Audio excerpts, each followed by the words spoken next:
to make the whole thing either. My name's Derek, and I'm here to say, what?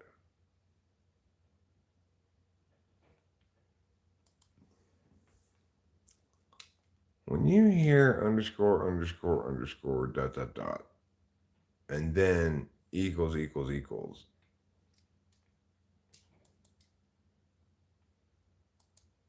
I'm not sure what it means. The only thing I really know for sure, when you encounter all of life's different things, what is the one thing that I know for sure?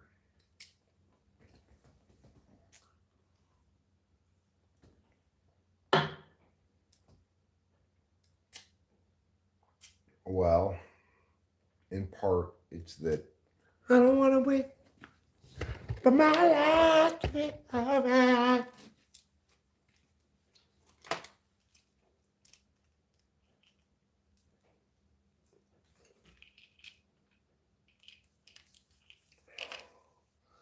Yeah, they say time is money. If that were really the case, then why isn't money time?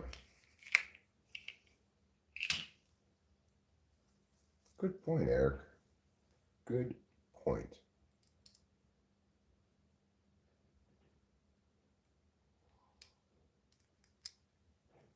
Yeah, well, I had my usual problems in the world.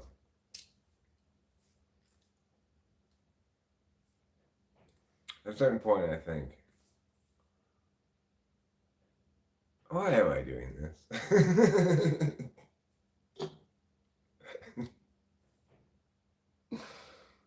They're not listening to me. They're not even answering my questions.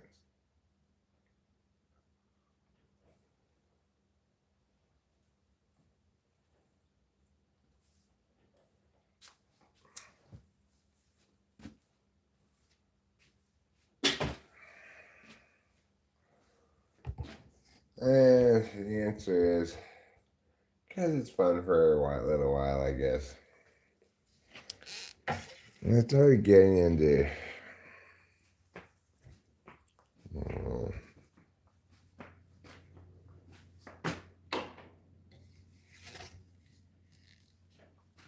various conspiracy stuff.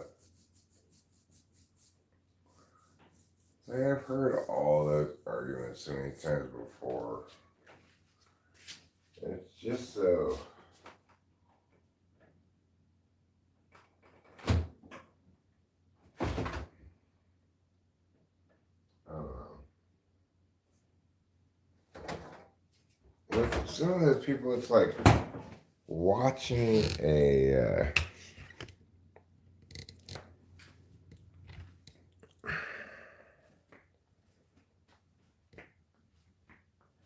I was watching a.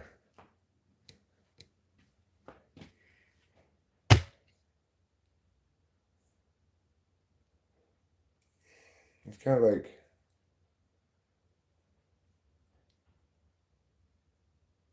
watching somebody trapped in a room where you keep going around looking for the door, but it's like tucked away a little bit over here, right? And you can see it clearly from above. And you keep wanting to go like, the door's over. No, it's over there. It's. And they're just like, oh, doors. That's the best analogy from my experience. I hope that.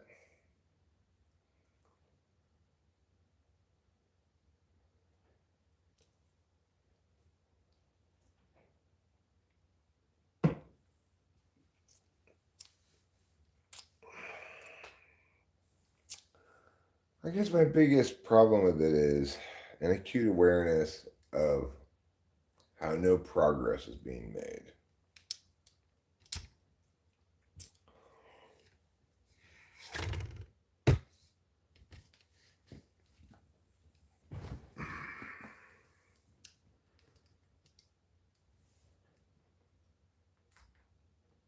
It's like I hear things that sound 20 years old to me. Like, here are some arguments of someone I might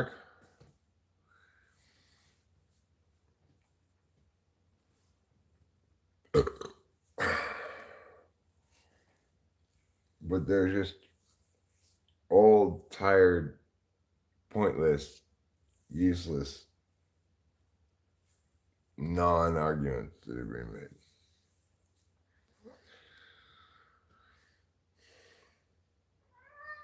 Oh, meow. The reason I'm live streaming primarily right now, one main reason, it's a fairly significant one, is that somebody whose name rhymes with Schmerich needs to take the trash out to the street before the trash truck gets here, you know. I knew I was never going to do it by myself. I figured maybe if I could rope you people into helping me, then it would be more possible.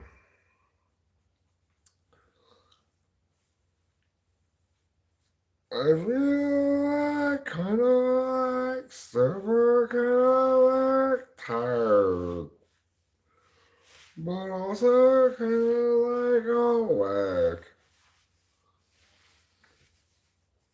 But I did just take my first Adderall in the morning, right this second, so.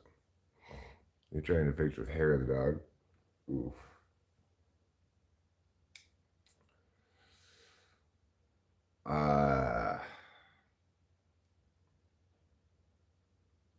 That just means your hangover will be even worse later on. If you hair of the dog it. Shout, shout, shout at the devil.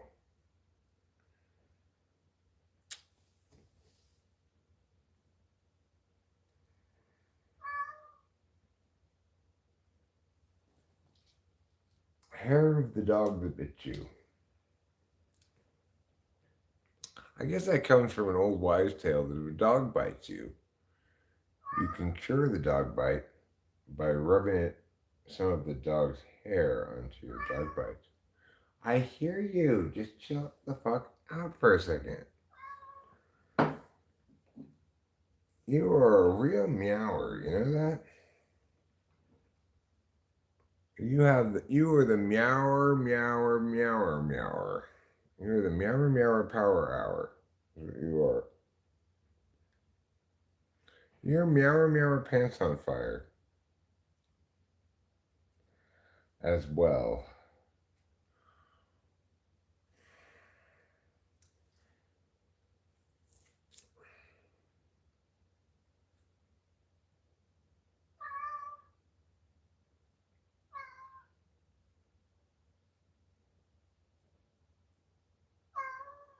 Okay, meower, meower power hour. Just can you be patient for a second, please? I'll come there in a second. You're such a controlling kitty.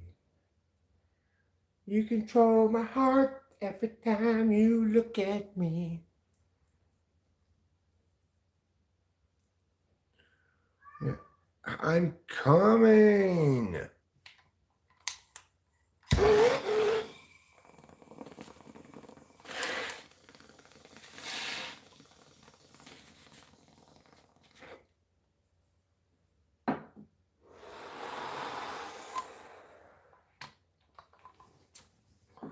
Just give me a second here.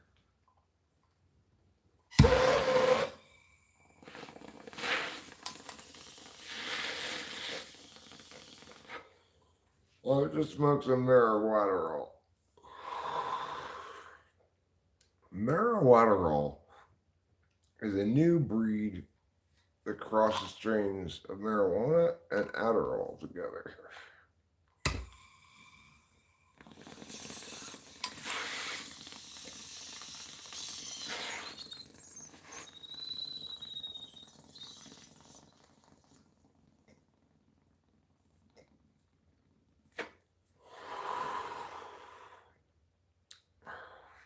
Oh my god, I love marijuana.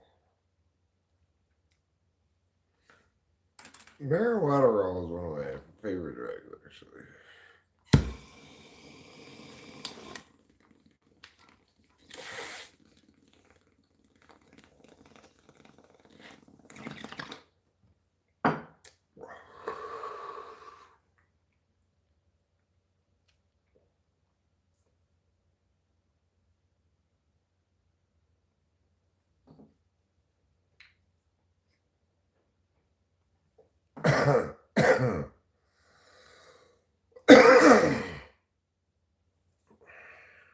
All right. I just get another hit of marijuana, and then I'll go watch you eat trouble.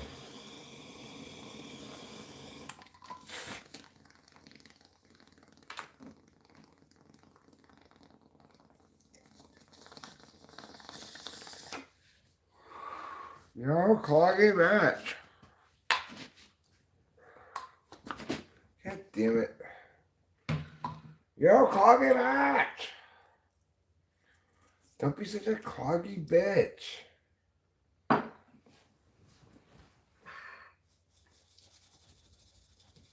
When you clog, nobody wins. Alright. Here I come, trouble.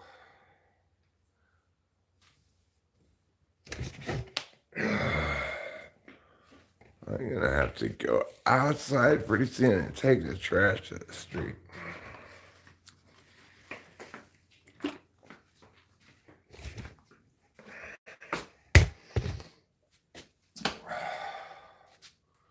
There you go, Bubs. You wanna eat? Get up on the table and eat. Go on. Go on now. Go on now. Go on now. Go on now.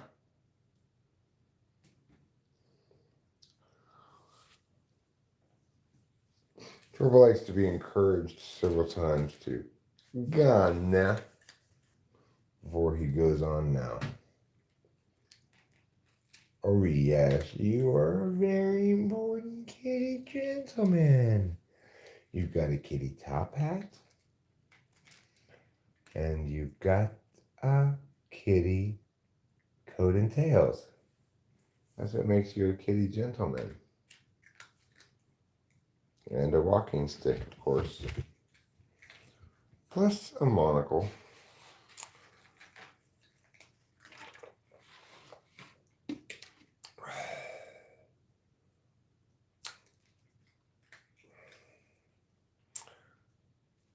One thing I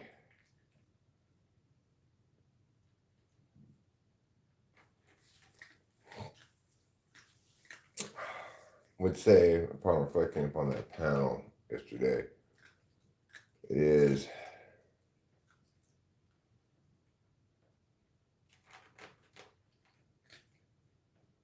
the phenomenon of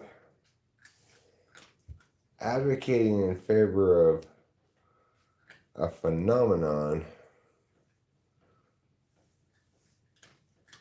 that you explain, you claim to explain in some way, but, and so therefore advocating in favor of it existing, but you don't explain it all. So it's like, the guy who was advocating in favor of the Mandela effect,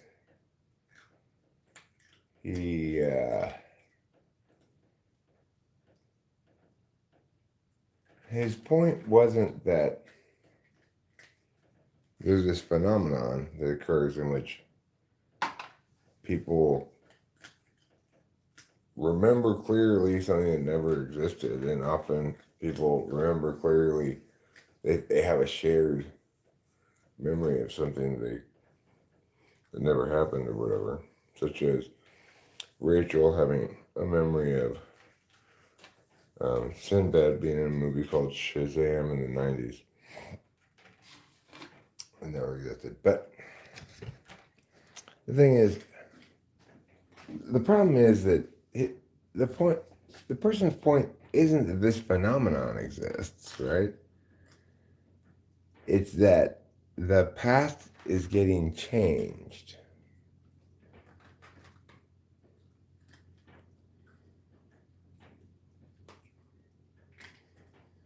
Of course, if the past were being changed, why would it only be changed for some people? And why would other people it not be changed for? Well, we don't know that. That's the big question. Well,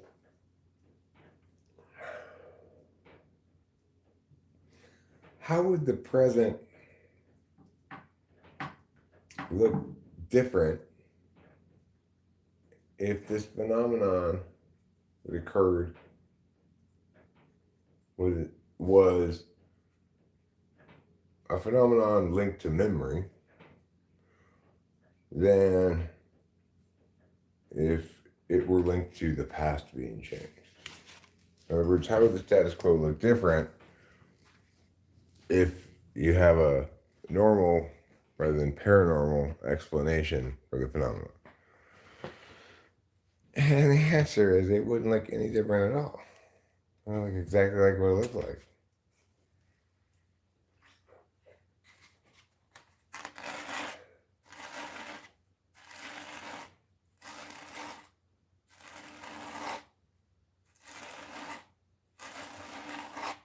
Hi, Misty Doy. Hi, Definitely Klaus. Hi, Acacia. Hi, Winston's mom. If I've said hi to you more than once, I apologize. I know that's extremely rude. Time for me to go smoke a cigarette. So, the thing about it is,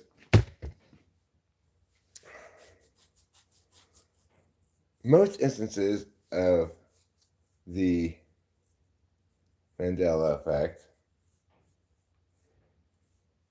are easily explained by things like what Rubens explicated to me regarding Shazam, Sinbad playing the genie in a movie called Shazam. So when I first I was reading from this thing about Mandela effects. When I first read Sinbad never played a genie, Rich was like, "Yes, he did. He played a genie in a movie called called Shazam in the 90s." And then, in fact, it states that that's what people remember. Lots of people clearly remember that he played a genie in a movie called Shazam in the 90s, right? That movie never existed.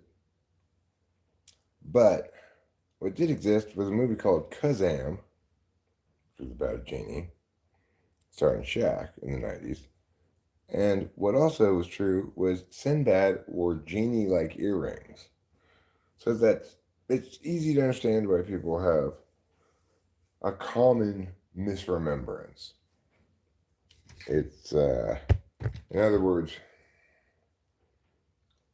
a certain portion of childhood brains put two and two together and created this memory of something that never existed.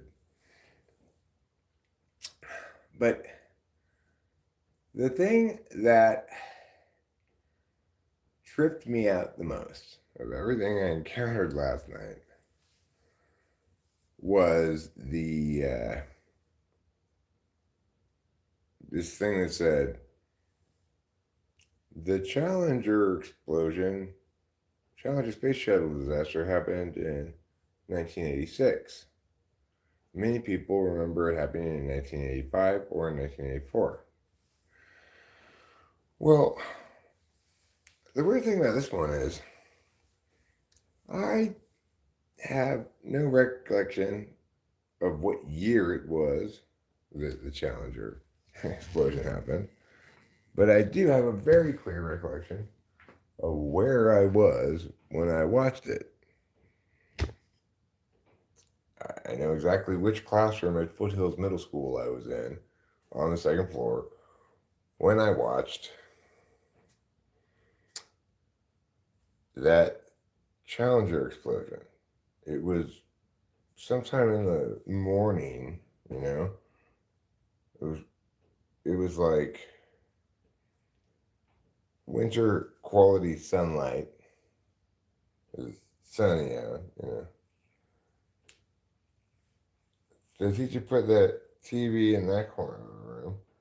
We all turned at the desk to watch it. Maybe it was mounted in the corner. I don't remember exactly if it was on an AV cart, if it was mounted.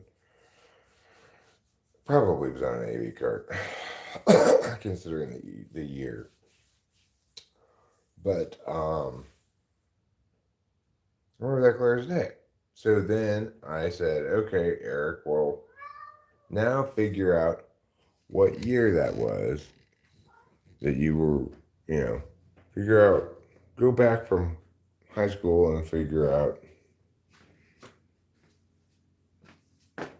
when you were in middle school. So I did. I traced it back. I was like, okay, I started my senior year of high school in '88 because I graduated in '89. So I started my junior year in '87. I started my sophomore year in '86, which means I started my freshman year in '85. Except ninth grade for me in Arcadia, middle school was 7, 8, 9. I was definitely, it was definitely 85, 84, or 83. The Challenger space shuttle blew up. Because I was definitely in middle school when it happened. Except it didn't blow up in '85. It blew up in '86. January something '86.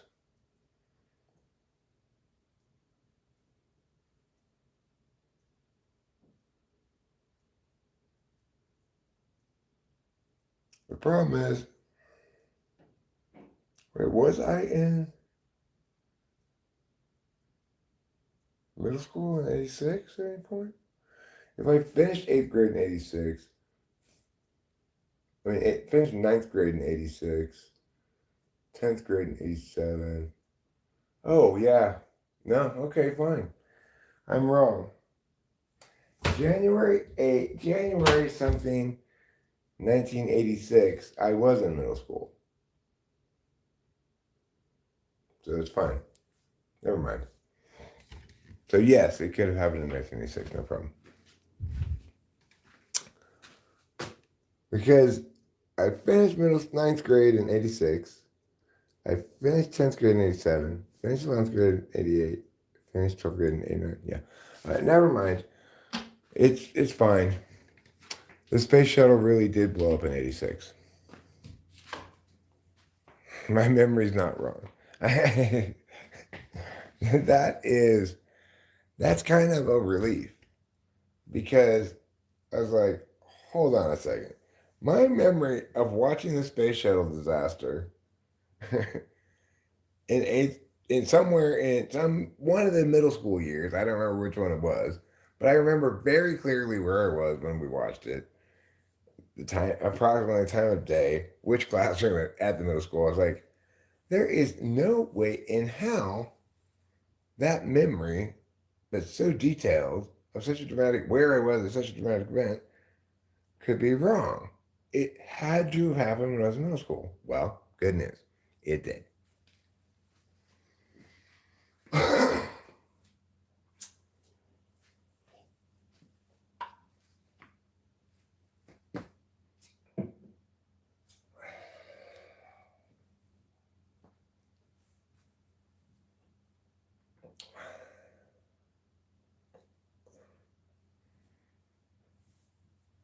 So,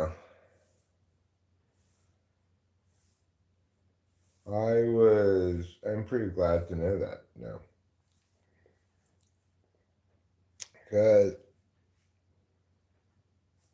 I thought, now that one's weird because I didn't remember it as being in a certain year.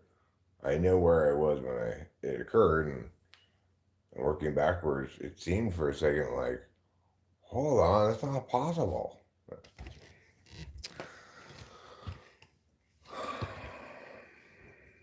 Anyway, I have to take the trash out the street.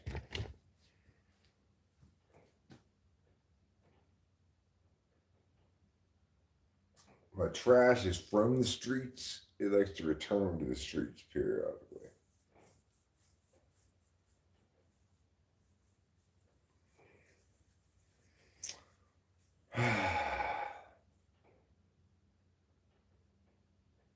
a lot of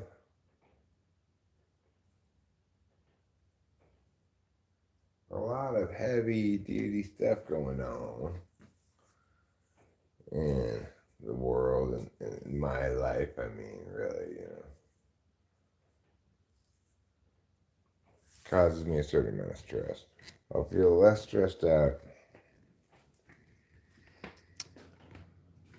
after talking to my realtor today, because obviously I'm prone to worry.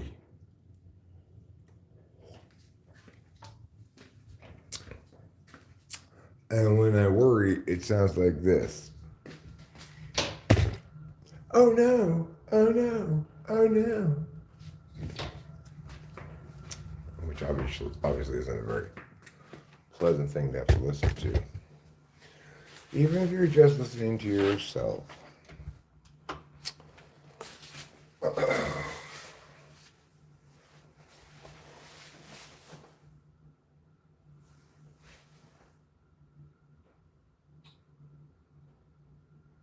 I'm definitely going to miss plenty of things about this house, Or,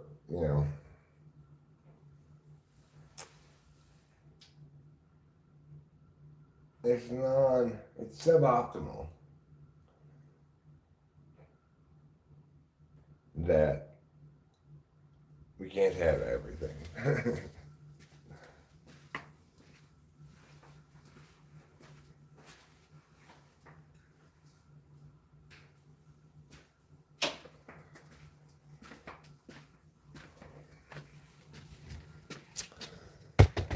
But apparently we can't.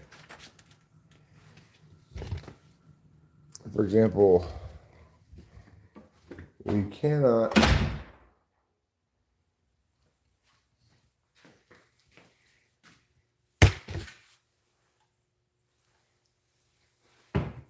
have our cake and eat it too.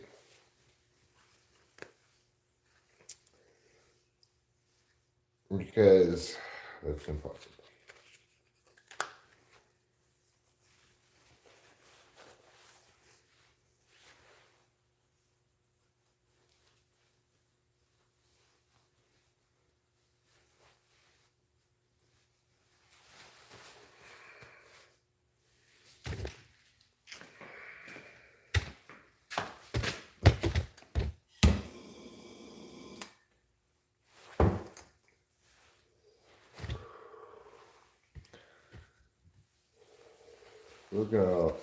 Looking at the properties that are for sale in Mariposa County.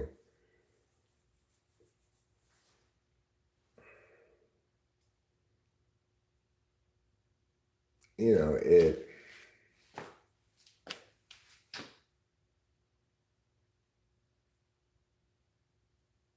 I get mixed feelings. Like sometimes I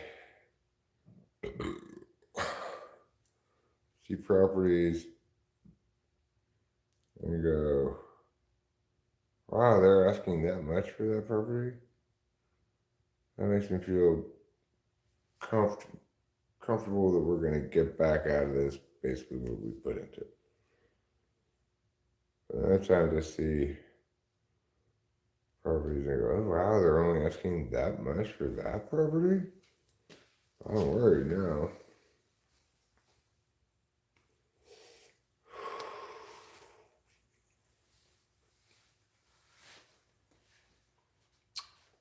That's why I'll feel better when I talk to the realtor. We'll see what he says.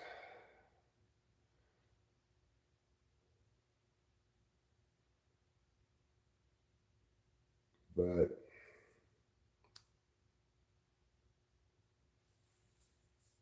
I actually feel PDE, which is pretty darn excited about this one place we looked at without getting to go inside of it. Just me and Rachel went and looked at it yesterday. Um,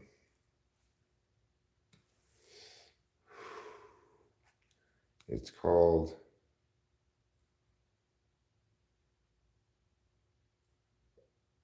a house.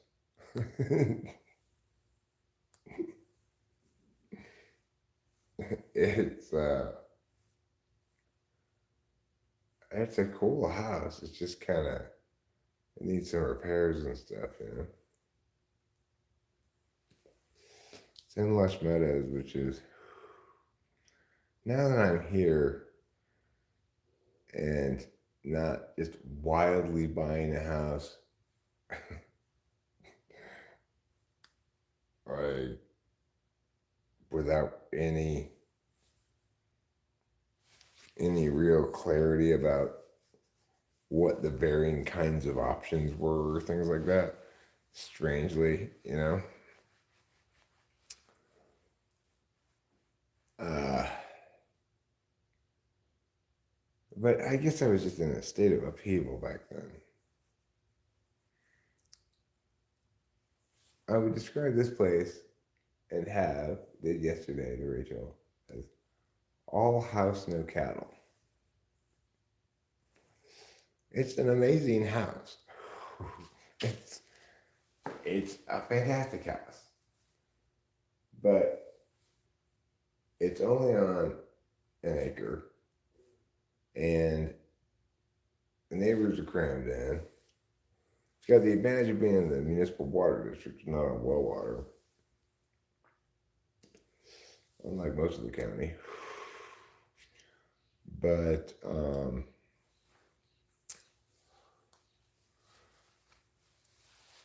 additionally,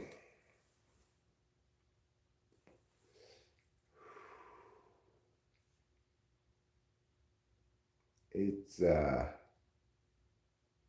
guess it is a very saleable house for various reasons, but I hate the high density housing compared to most of the county.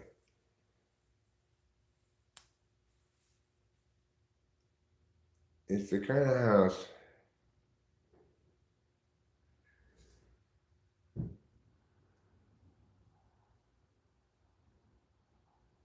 it's the kind of house people from out of town buy.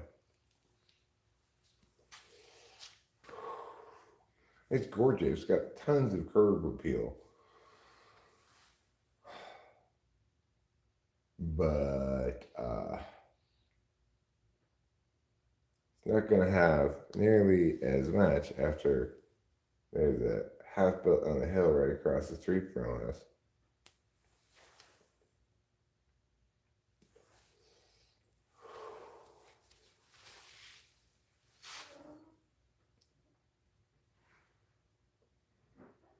So, I mean, you can never be 100% sure about that kind of stuff, but it's definitely things to be aware of when looking at property. Like, I have so much more clarity about things to be aware of when looking at properties now than I ever did when we bought this house. Also, now I understand like what the purpose of a given property is going to be.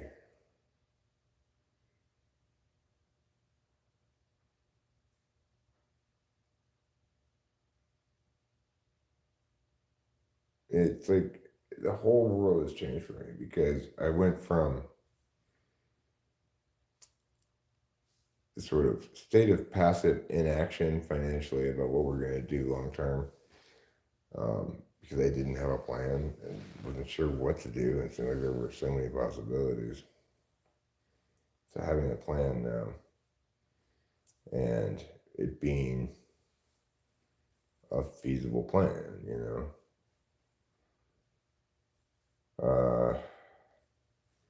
I'm having a little bit of trouble clamping down on exactly like how much we expect to get in rent for a given place. I see a variety of estimates that are kind of wide ranging. So I mean, that's another thing I can ask David when I talk to him, ask him about that stuff. Um, I do have one piece of useful information. I went to that estate sale, and they were going to rent that place, so they were getting $2,000 a month for it. So that place was a decent house, but it had neighbors all around it, but it had a good view. It was a mixed bag, but it would also probably sell for more than the houses we're looking at. Nevertheless, I'll see like Zillow rent estimates at the same amount for houses that no doubt cost less. Well, I don't know what that house would cost, but I'm guessing 310, 320. I feel like I've kind of got a bit of enough of a background to make guesstimates about how much houses would sell for, or at least list for.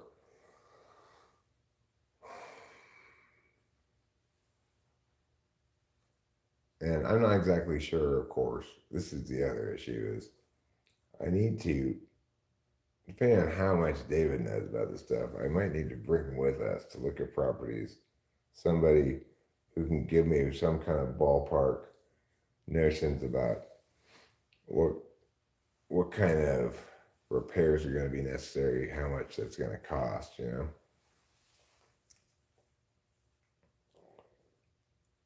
Because, like, I don't want to, I mean, obviously, we'd have an inspector go out before we actually purchase the property, but it would maybe streamline things to have a guy come along with us so we could nix things from from the possibility list without getting an inspector to check it out, you know. There are a few more properties than I thought in Mariposa here that are possibilities that we haven't looked at all yet. Some of them are manufactured homes, which I guess means like double wides or whatever.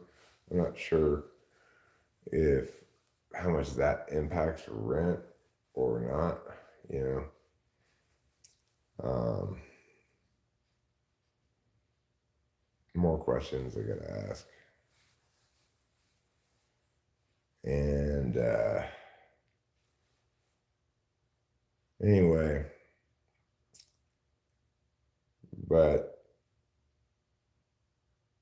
I'm most interested of all of them currently, just from looking at the three. This one in Lush Meadows for 205, which is frankly a gorgeous home that had obviously you need. I couldn't see inside of it, but I could see like on the top floor, like you could see the rafters and insulation, like whatever ceiling stuff had been there wasn't there. I'm not sure exactly how much damage. I did note that there's this outside balcony that um, is very damaged. The house appears to be made out of wood, so it's probably more or less impossible to get fire insurance for it. Um, I'm not terribly worried about that, given the recent fire history lack of fuel generally around because of the burn areas and so forth. Not so worried about fire, but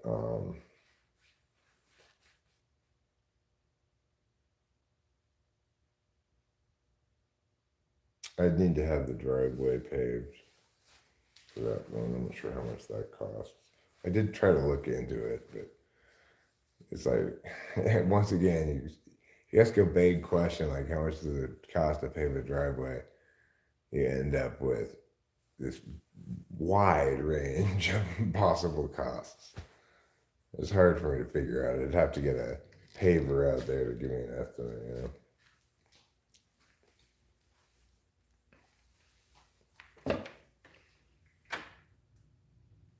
The thing is,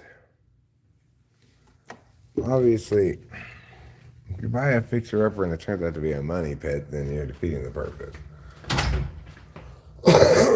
So,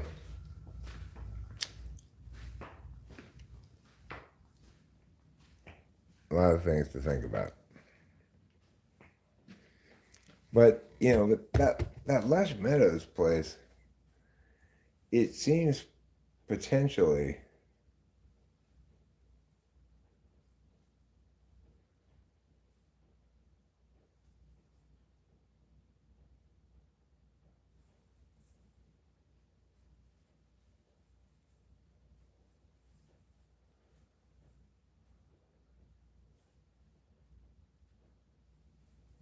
please look at the one you just listed an hour ago. All right, let me check it out.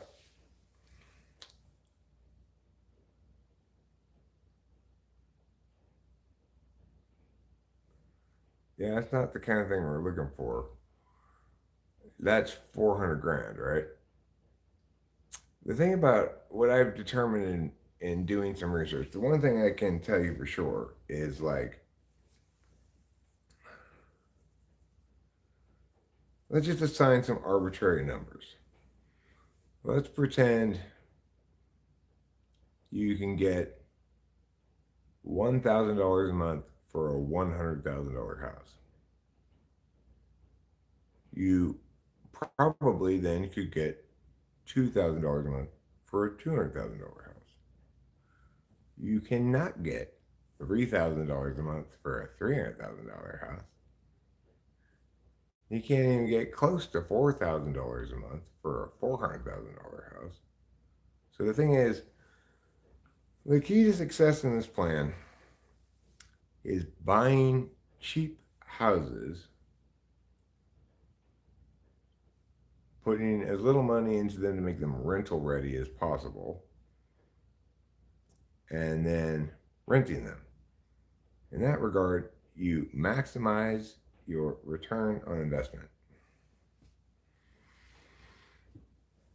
We need multiple rentals, so each of them has to be,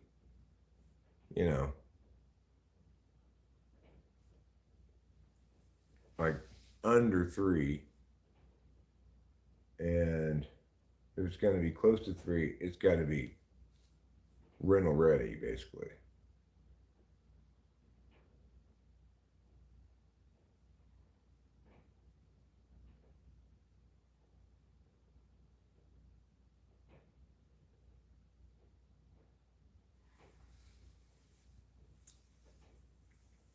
We're looking for unusually good deals. People who are doing this like seller highly motivated, cash offers only things. They're looking for shit like that, right? That has, in which we have the advantage of both being able to come in with a cash offer and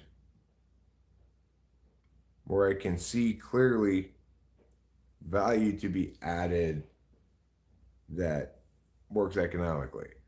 For example, this Lush Meadows house, it may be a very good candidate for flipping it's potentially a gorgeous house on a beautiful hill with a great view in a very desirable neighborhood in Mariposa, Lush Meadows. So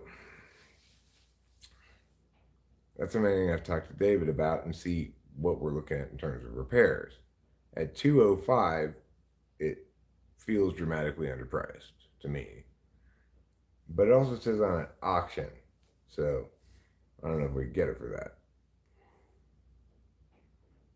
And I also need more information about how much it's going to cost to either get it rental ready or get it shining for flipping it, you know?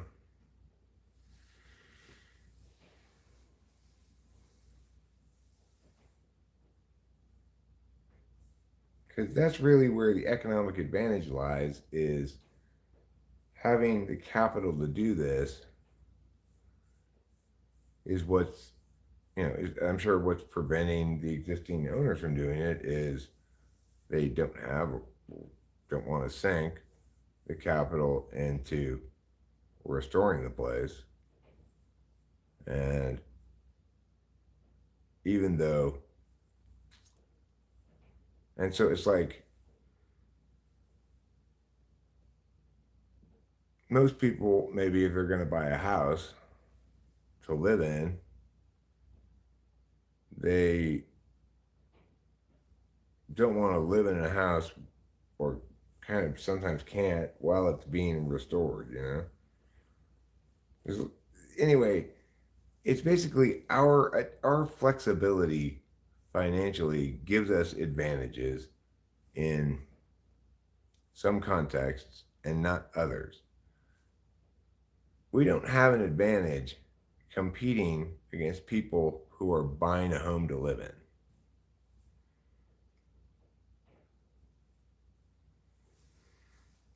So, not turnkey ready is almost a prerequisite for us to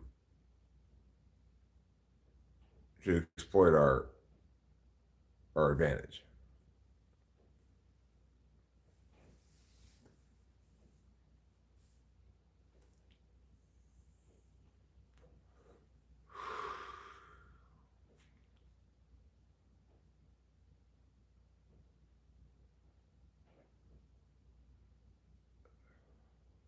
Who died a few months after releasing their latest album?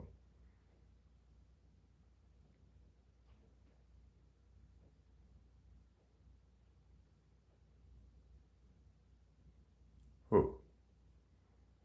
You've got me concerned.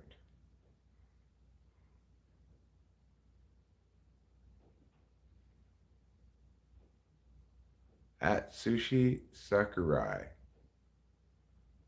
Buck Tick's lead singer. Oh, I'm sorry to hear that. I've never heard of the person, but I'm sorry to hear of your loss.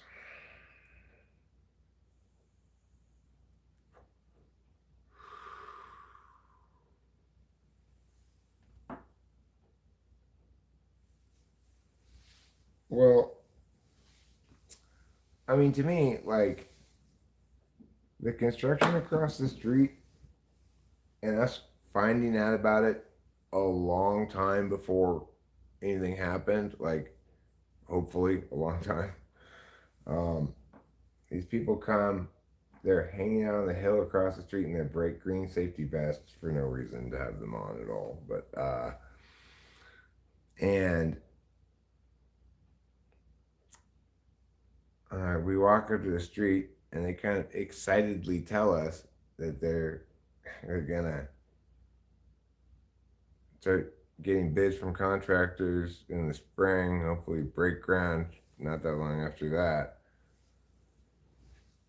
It's like, oh my God, what incredibly important information to have. Thank you so much for telling us. At the time, I must have looked, my face must have been like, but um, it was meant to be. It's like the Slavs went out of their way to make sure that we didn't just stay living in this house, but really took advantage of an opportunity while we still have it to set ourselves up long term, which is facilitated certainly by getting the equity out of this house and directing it in a less self indulgent way for in terms of housing and in a more future oriented in commitment to a future oriented path that if executed successfully could lead to a steady positive cash flow, you know. With a steady positive cash flow plus your money locked up into properties where it's safe, you could always resell it for about what you get at least probably. Um well then you have the possibility of getting rich if you can get your positive cash flow high enough.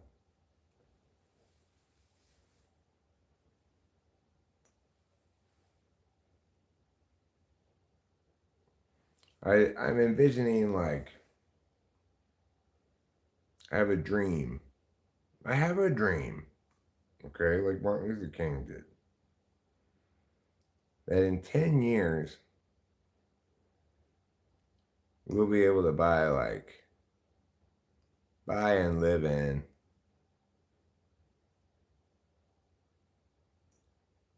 like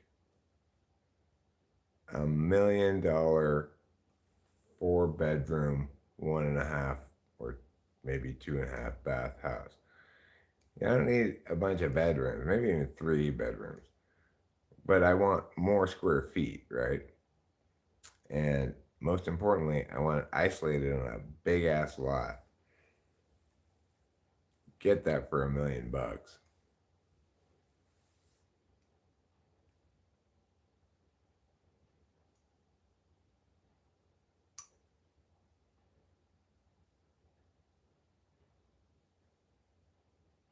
So that's a reasonable dream to have. It's not unreachable. And I have a good plan. But there's another small component of the plan that I want to talk to Delilah about today, which is this. I think we need a small amount of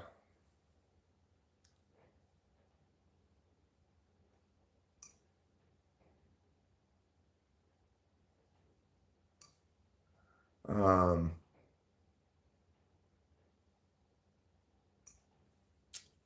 what was I going to say? I got distracted by something.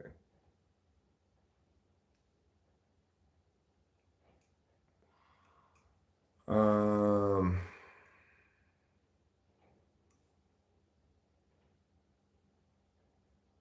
oh, right. I want to put a relatively small amount of money in something high risk, high return, specifically Cardano. Cardano right now is at 40 cents, I believe. And I think it could easily go up to like say $100. That would be a substantial increase in value if you had like $10,000 worth of it at 40 cents, you know? I'm not sure what that would equal up to, but it would be a lot.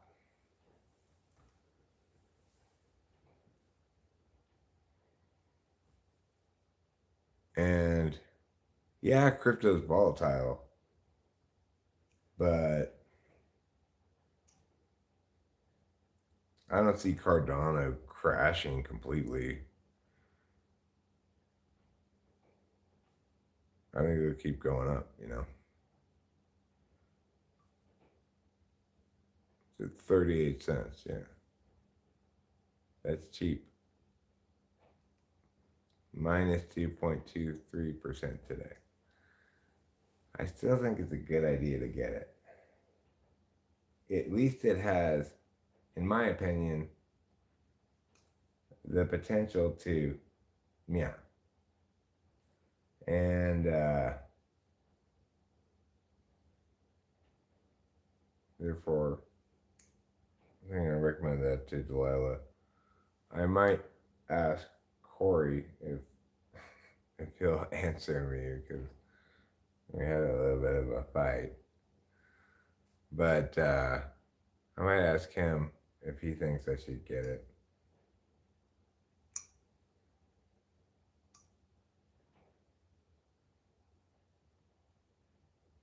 But that's the one thought I have in addition. It's like if we were to bet on that and it hit, that'd be potentially a good chunk of extra money to utilize for things. Cash cash it out at $100 or something. Then cry when it gets to 60,000.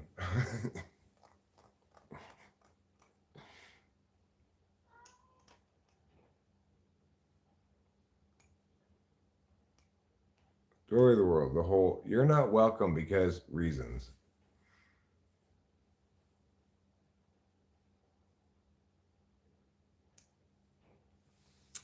Uh, Winston's mom, I think you're wrong about that. I think it's not about profit per square foot. It's about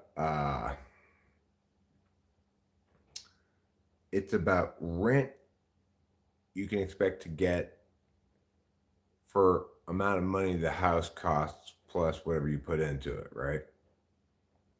So in a dream world, you could get $2,000 a month for a $200,000 house. Now that's not going to happen because even if you can potentially purchase a house for 200 or that you could get that for it, you're going to have to put another 50 grand into it at least. But that's where we're aiming, right?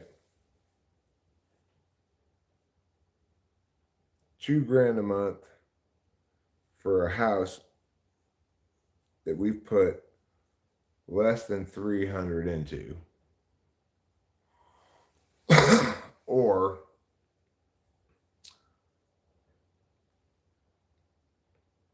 an instance where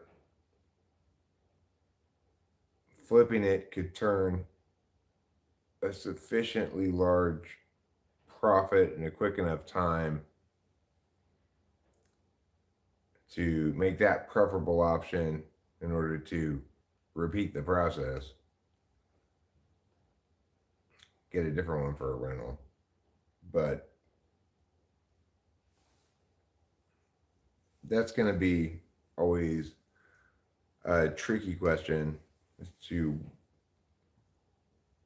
it's like, let's say we do restore it some, get to really pop, and we could sell it for 100 grand more than the total we have into it. Well, it would probably be a good idea to turn right around and sell it. But even then, you got to factor in realtor fees. You're looking at 5% of 400, which is 1/20th of 400. I don't know, $20,000. So then you're looking at an 80 grand profit.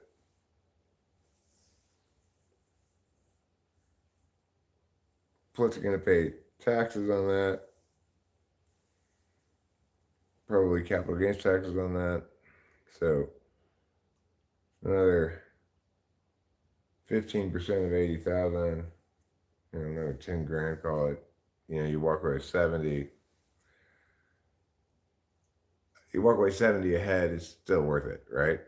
But you start getting much smaller than 100 grand profit, well, with the time you put into it, then, you know, it makes more sense probably to rent it at that point.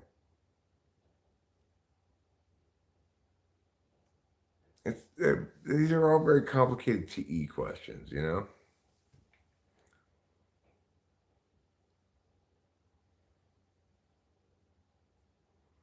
Are we well versed in fixing up?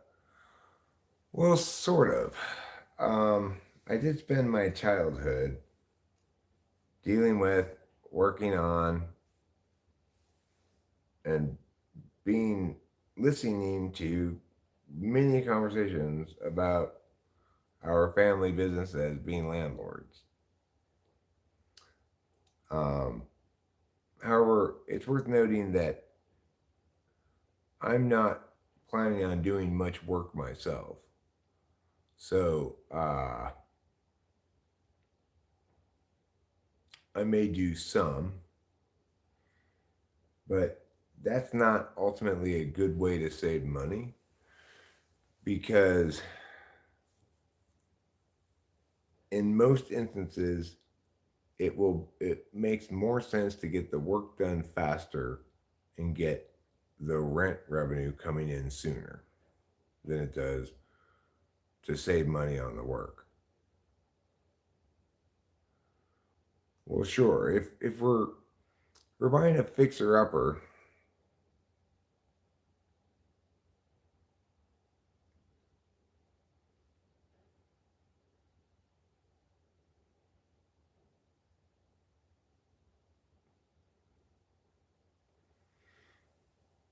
so if we're buying a fixer upper, the point is that it's currently a property in disrepair that nobody wants to buy to live in and isn't rental ready. The the plan slash goal is to get it rental ready as quickly as possible, obviously for as little money as possible. But if it costs a little more getting it rental ready sooner, well then the rent checks start coming in sooner, right? So um,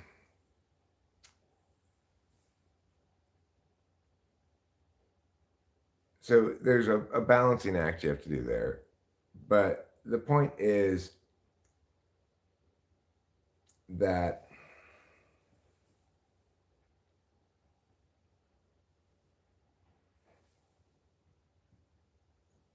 the idea of flipping a given thing, the only reason the idea really occurs to me is that looking at the house of Lush Meadows, if we could actually get it for 205, that one seems like a house that would sell for a lot more than that where it is, given the lot size, etc. If if it were restored to its former glory, how much that would cost, I'm not sure, but that's the only reason I thought that about that one. The other thing I thought about that one is because obviously we need a house to live in too. I would not mind at all living in that house if it were fixed, repaired properly. It doesn't even have to look super great. No, Boba Fett not considered moving out of Cali, and um, one of the reasons why this plan is being put so fully into motion here is because, from everything I can tell, the amount of money in rent you get per $100,000 of house value here in Mariposa is higher than most places. It's a better ratio. Concurrently, property values are a little lower than most places. There's no municipal government, so there's only county level taxes, and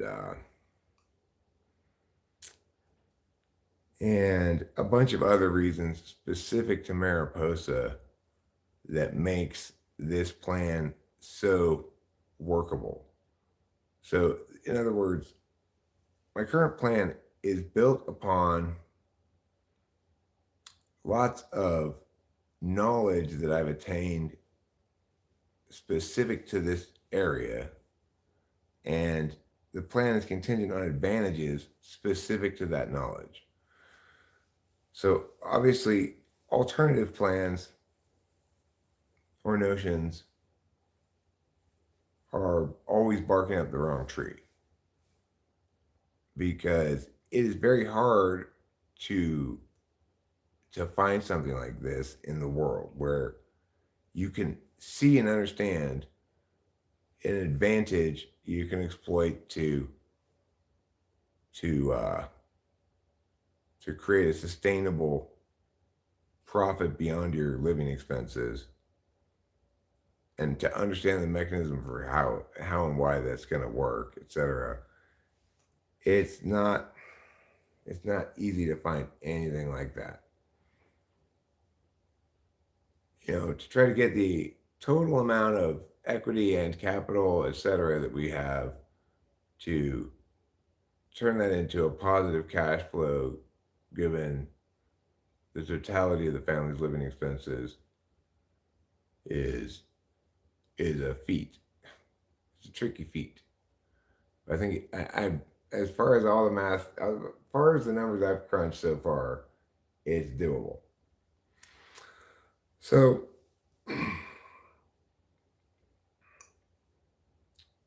yeah, like most TE kind of things, the reason things are the reason why we're moving forward on this and have clarity and vision and a sense that we're doing the right thing is not because of some frame level shit, right? It's not because property and rentals are necessarily the best thing to do. It's not because, So it's because of a bunch of specifics, and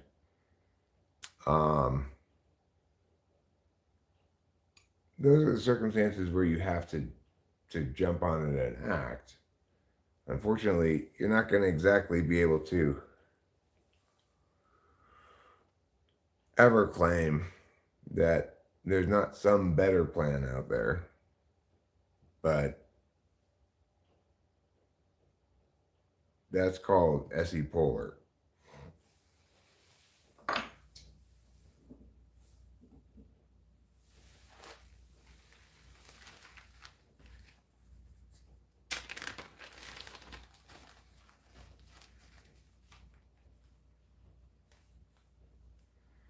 No, I don't want to engage with any government subsidy things. No. The nice thing, this is the great thing about Mariposa, is the demand for month-to-month rentals is very high, because most of the county people live in their homes themselves, or they do vacation rentals. Now, they put a moratorium on vacation rentals a few years ago, but they grandfathered in all the existing ones. So that pushes demand for month-to-month rentals higher than it would otherwise be. Additionally, because it's low density population, low density development around here, availability of rentals is very low. And perhaps most importantly, people really want to live up here. So, for example, the neighbors down the road here, they bought that house, but The guy works in Oakland, 3 hours away. He commutes there like on a Monday, comes back on a Friday, and has some little place he stays while he's there. That's how much people want to live up here. So, and yet the actual property values are much lower than, say, in LA or whatever, because, well, it's like you're on septic, you're on well water, it's rural, you know?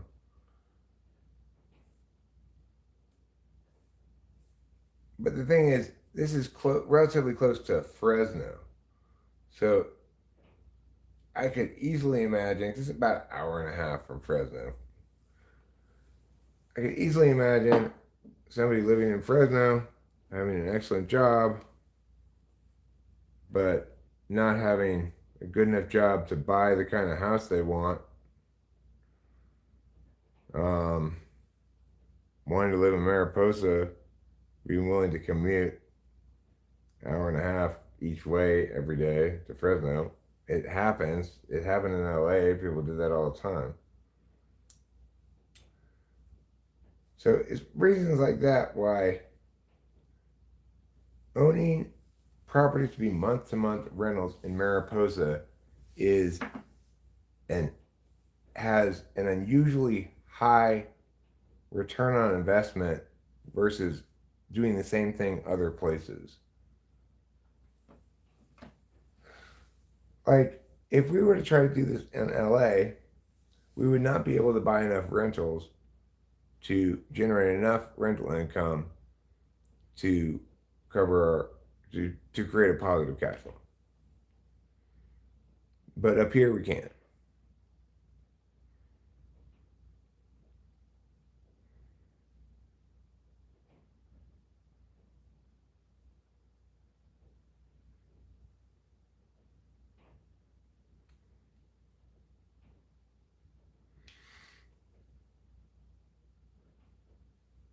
Yeah, I mean, I thought it through quite. I mean, I've been thinking about it nonstop for days now, and I've also been doing a fair amount of research. Uh, so I still have plenty of questions I'd like to get answered, but uh,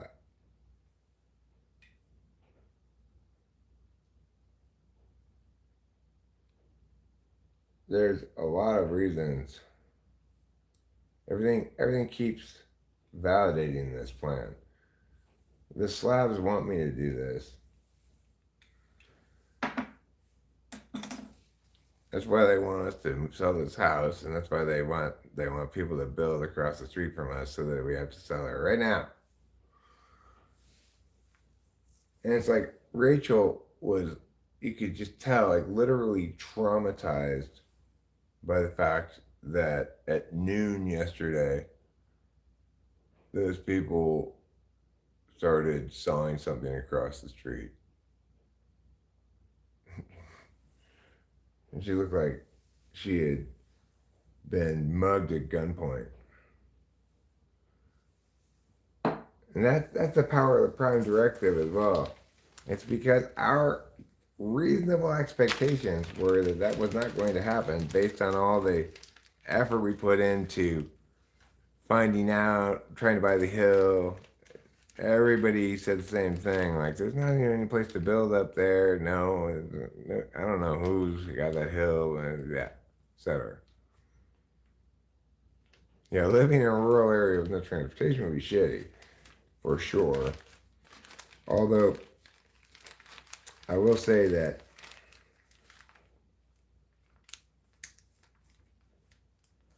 I mean, I don't see people riding bicycles for transportation necessarily.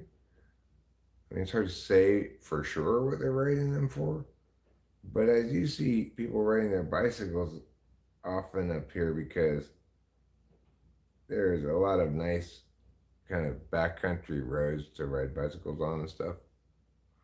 So that might not be a bad way to get around if you weren't trying to go too far. Like if you were in the town of Mariposa, then you could pretty much walk wherever you need to go, no problem. It's not that big of a town. If you wanted to walk all the way from the bottom of the town to the top of the town, you'd be better off riding a bicycle. But even then, it's not that much of a hike. It wouldn't be that much of a hike.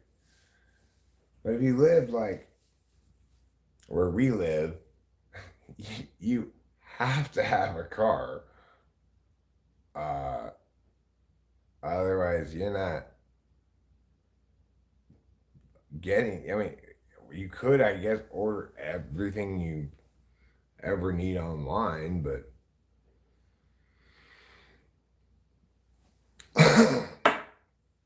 you're not walking anywhere from here except into the woods.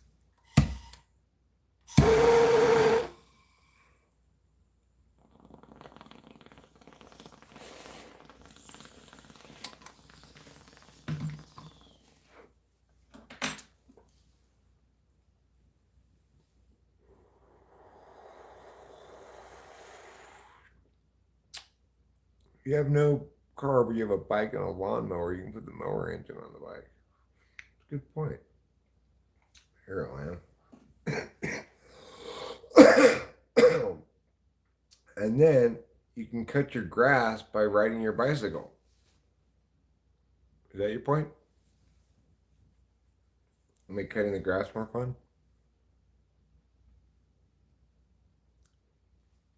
I think that's what you're trying to say.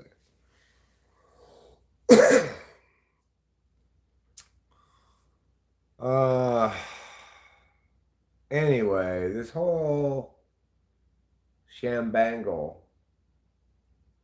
is a real whirlwind of muggities, you know? This whole shambangle is a whirlwind of muggities.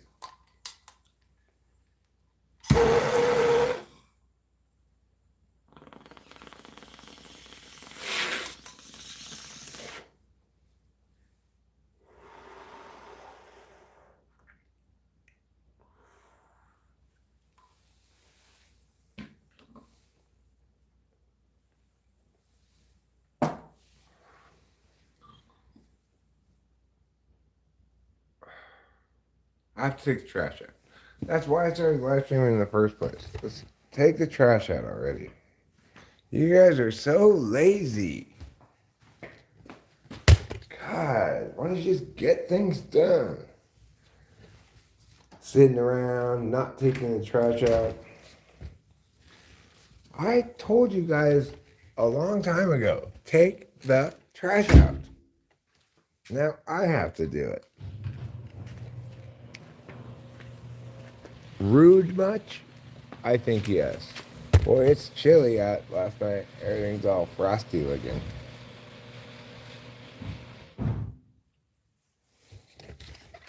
Rude much?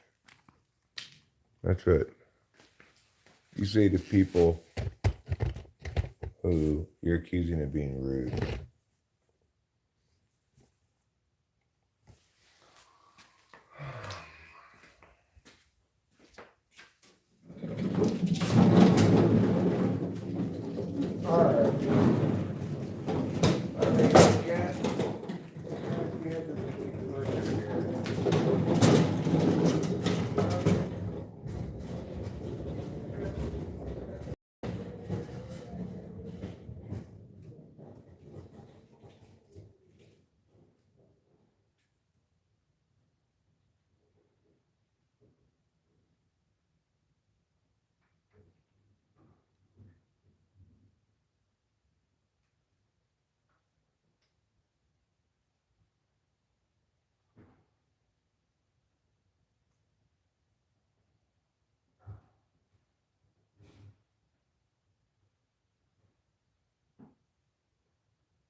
OMG.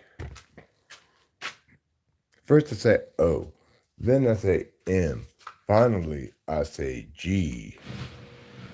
Why? Because it's so damn cold. I'm about to freeze. Oh my God, it's cold. I'm not even done taking the trash cans up to the street because there's at least one more and I need to get the trash in here, but I had to come inside because it's so cold out there. Woo!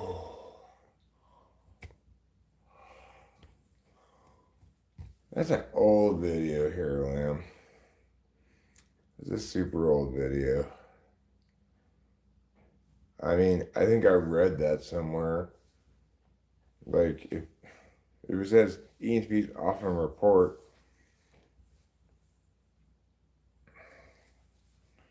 I must have read that somewhere. It couldn't be predicated on reports I'd received.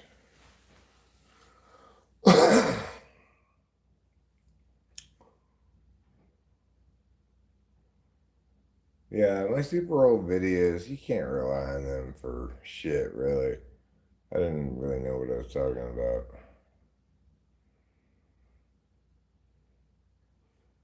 More recent years, you can pretty confidently rely on Rachel era videos, some Kimberly era, probably Kimberly era, more or less. Not all, like, in the last year of Kimberly era, too. Those videos should all be pretty solid.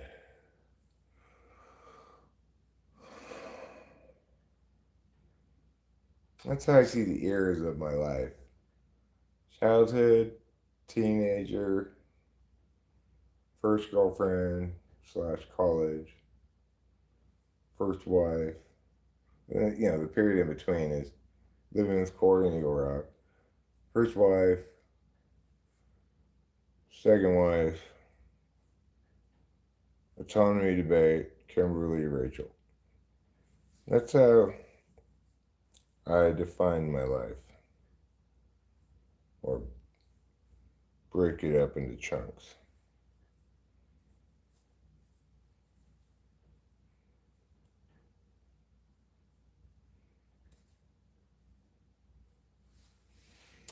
Stressing on the future,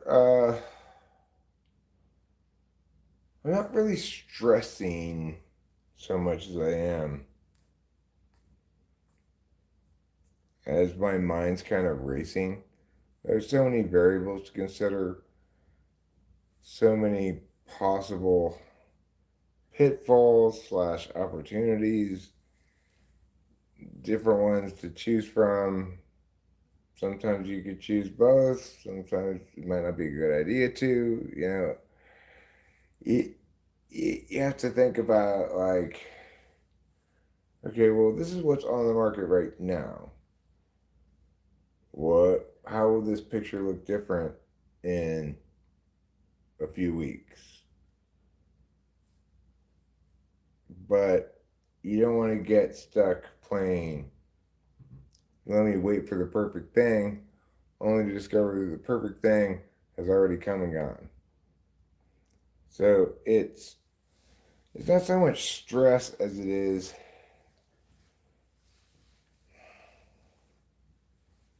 kind of fevered engagement, like one of those things where I can't stop thinking about things because it's so important. The basic outline of the plan is clear, and that's just like a revelation to me, to have a clear course of action that I know what I'm going to do, and it appears like to make sense, and nobody would accuse me of being reckless or anything.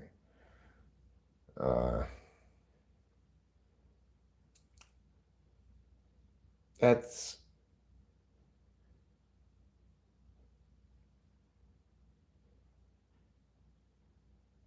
very unusual for me, especially. I mean, there's no parallel to this experience I've had before in my life, but in general, especially when making big decisions, I tend to be very second guessy, hesitant to pull the trigger, unclear where the NI is, you know?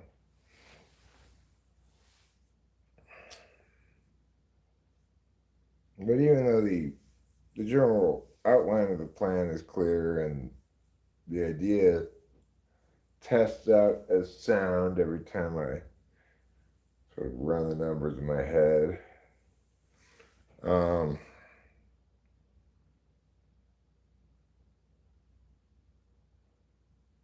there's still like a million possible uh, phenotypes that might emerge from this genotype, right? And that means you're spending a lot of time thinking about stuff that you only have partial information on. It's it's stressful in the sense that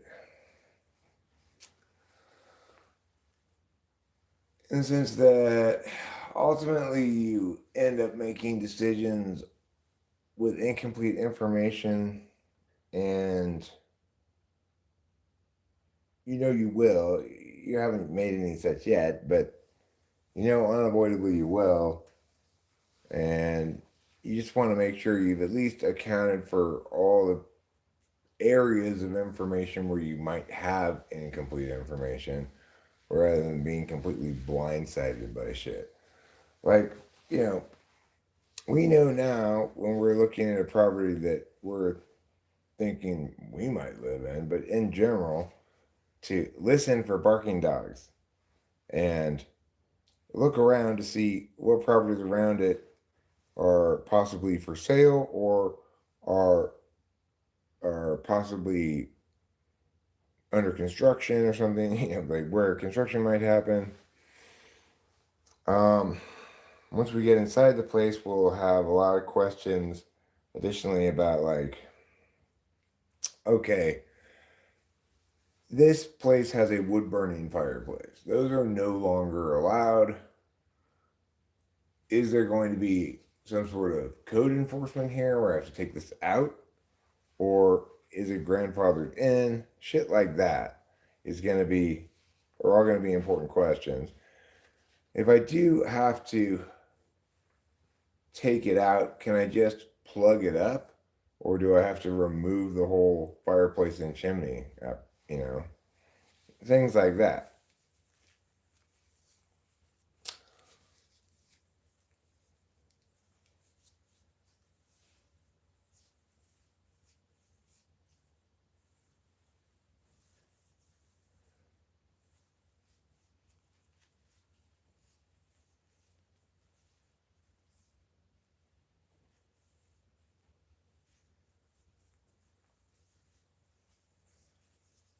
Let's see.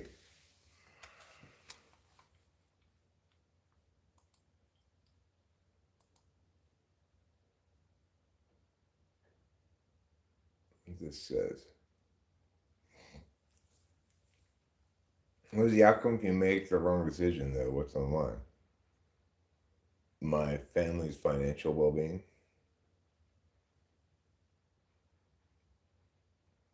No, I have no videos on here from when I was with my first wife.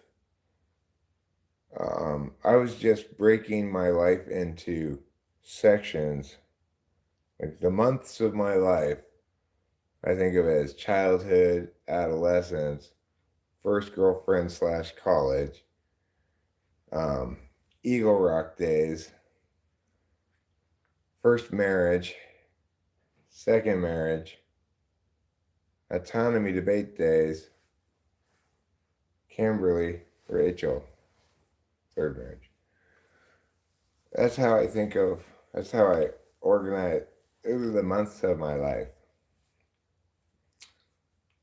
Um, but I only have videos since the second marriage. I do have a video of myself from high school, but that wasn't put out on YouTube when I was in high school. because of course YouTube didn't exist back then.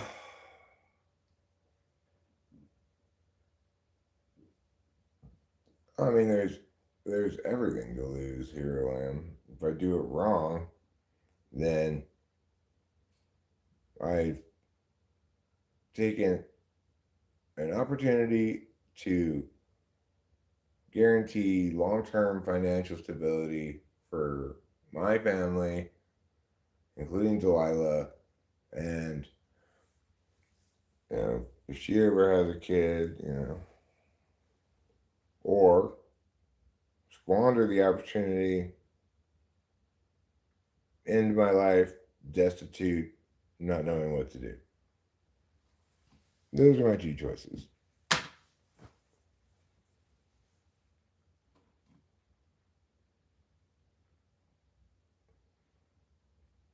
We lived on the hill behind Casa Bianca, back up on that hill. I don't remember exactly what the road was called, but if you like start heading back up that hill that way, then there's this road that cuts across it. We were on that road. There was a nice view. It was a cool house. Of course, Eagle Rock at the time, I don't know if it's still like this. It was also not that far from these like apartment buildings filled with Mexicans.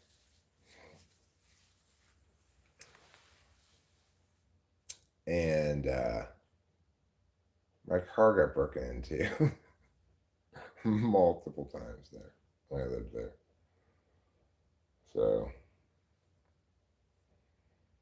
I'm not saying the fact that they were Mexicans had anything to do with it. I'm just saying maybe that'll help you identify which apartment building I'm talking about.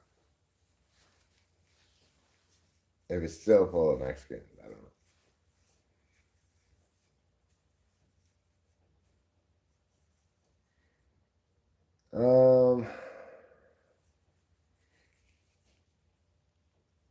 It was like, where the 7-Eleven is? You just go, if you're walking away from the freeway towards the 7-Eleven, just keep walking up that hill behind the 7-Eleven till there's a sideways going road. And it's one of those big houses along that road there.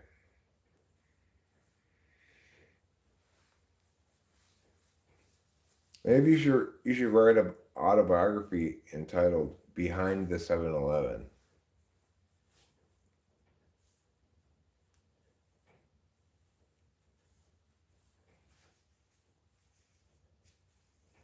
Strapping Young Lad from Canada?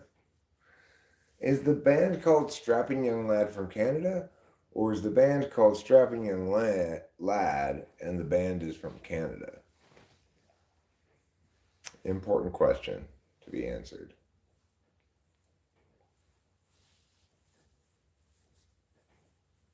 Well, yeah, Corey and I lived in a cool house up there. Had cool parties.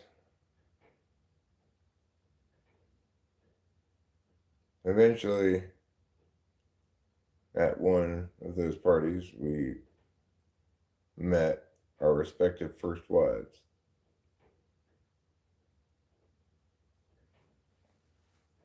My first wife, his still only wife.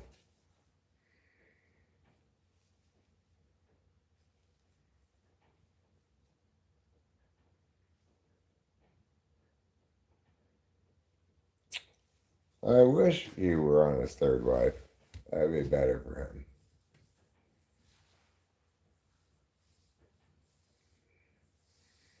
There are no lads in Canada, only hockey goons and Jordan Peterson.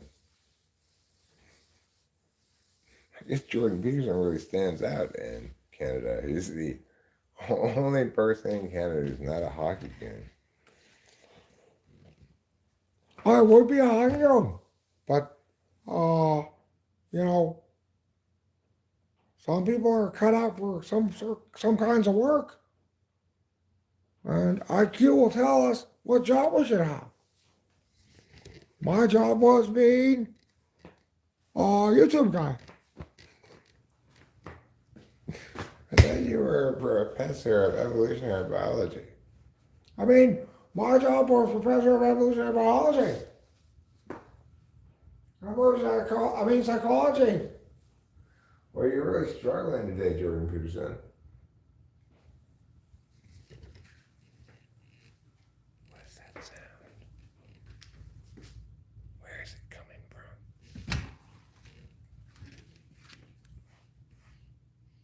All around. What are you running from? Something you don't understand. Something you cannot command. That's how I know.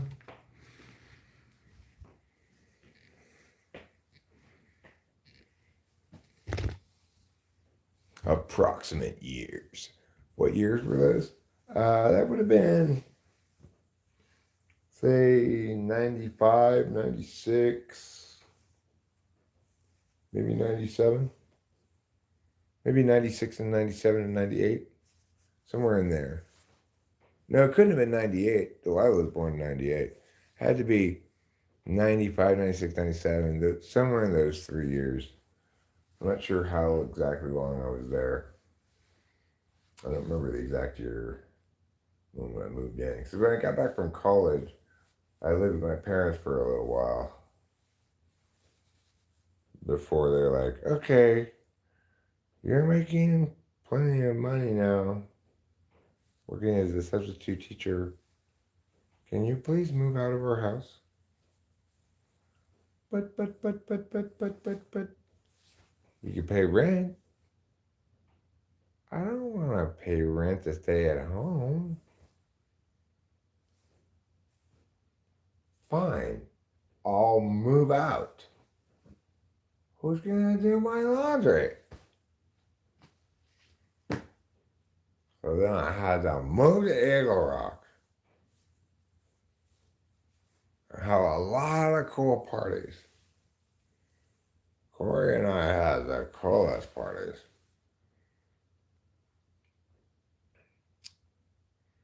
I remember this. There's this guy named Grant something. I don't remember what his last name was, but like he kind of like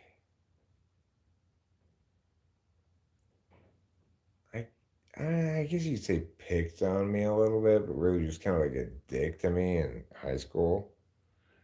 And I remember he showed up to one of our parties one time. I was like, Grant?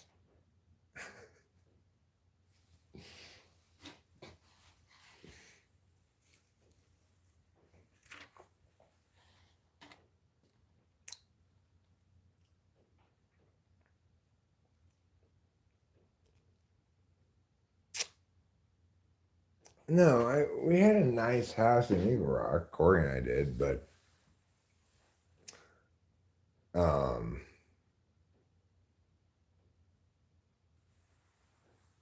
it was a different time. It it didn't. I wasn't making that much money. Like I was a substitute teacher, right? But I didn't have any problem paying my half of the rent. It's like things were cheaper then. Cost of living was cheaper. People had more actual spendable wealth with less money. um, like I said, my total amount of money was the check I earned each month working as a substitute teacher. Yeah, I worked a good 15 days to 20 days a month, Figure there's 20 possible school days in a month. I tried to work most of them. But still, There's zero chance in hell on a substitute teacher's earnings now that I'd be able to pay half the rent for that house that I was living in. 0% chance. No way, no, not gonna happen. Not, Because shit's super expensive now. Inflation's been terrible, you know. The COVID inflation was just crushing to most people.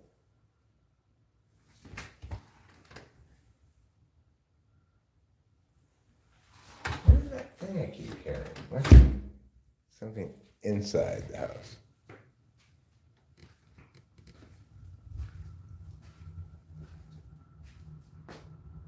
Oh, it's just this. It's just the intake fan. Making a little bit of noise. That's fine.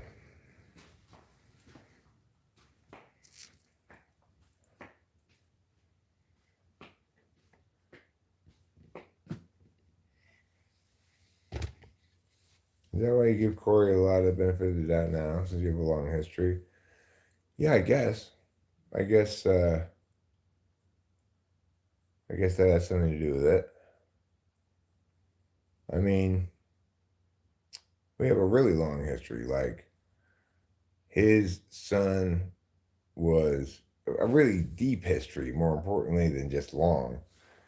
His son was born just a few weeks before my daughter.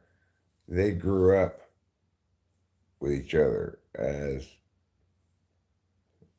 me and either my first wife or my second wife, or no wife, depending on time period, hung out with him and Liz and their kids, you know?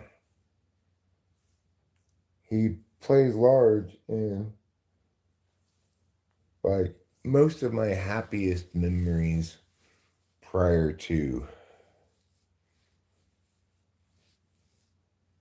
you know, like, quit drinking.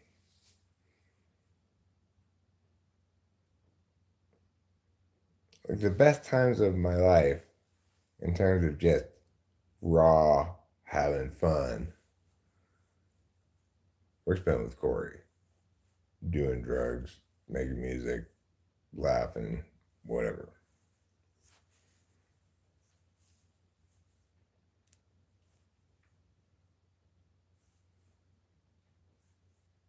Also, I watch a lot of anime. So I believe there's virtue in not giving up on a friend.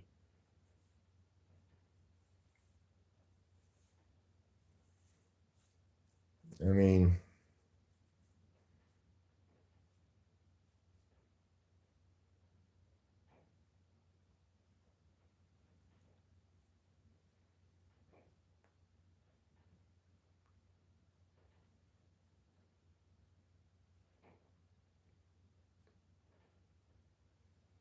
even if all I can do is be there occasionally,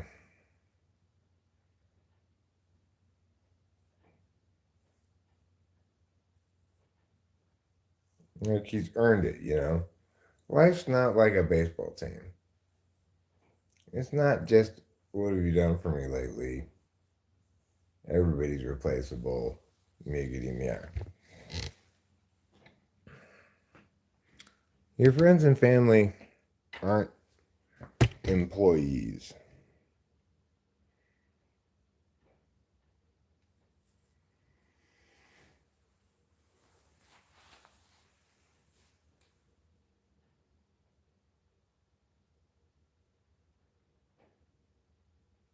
But it's not, it's also because I understand how much,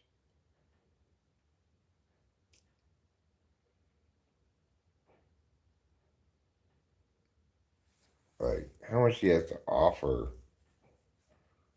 that he can't, because He's too busy suffering abuse. And that's frustrating.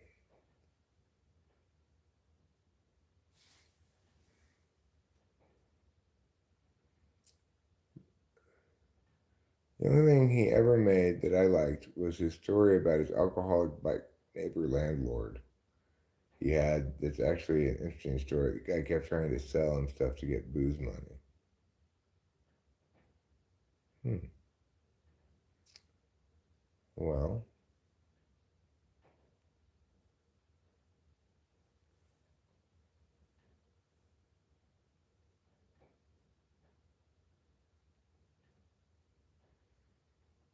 I got 2 trash cans out.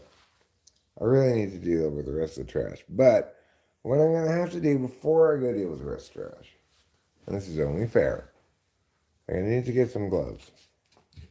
Because last time I went outside, my hands were as cold as your mom's corpse.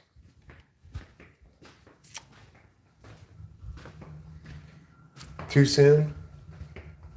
Oh, your mom's still alive?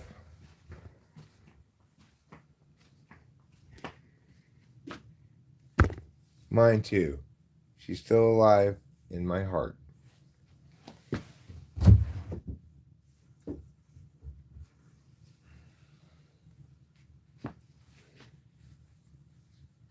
All right, I'm going to put on these fancy looking leather gloves. Nothing could be fancier than leather gloves. I don't know whether love or happiness is what I want, but I think I'll have both.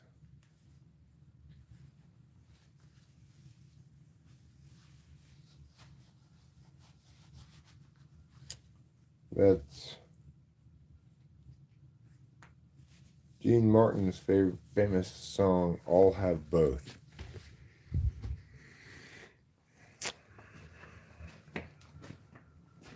It's a real old Italian classic.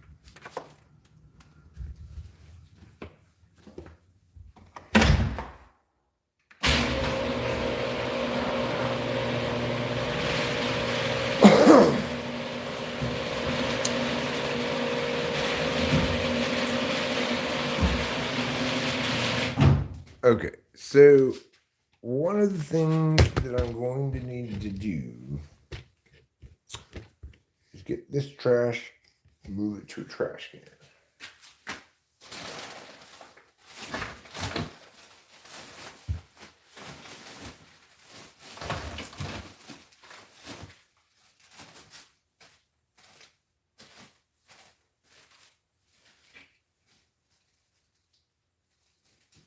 Half past 10 and I'm out of there, and I'm waiting for the phone to ring.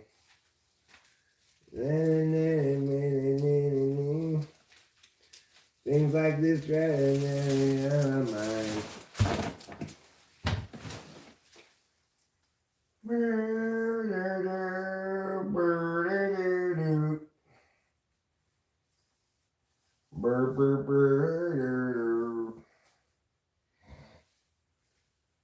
Big fun, cute fun, do.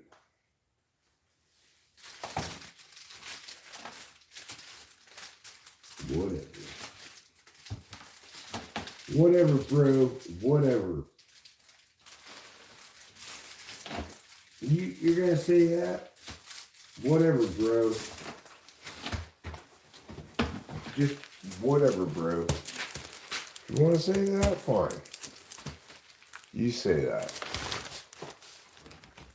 But you know what I'm gonna say? I'm gonna say whatever, bro. Cause that's how I feel about it at that point, you know? The deck's all icy, but it's not very slippery. Why do you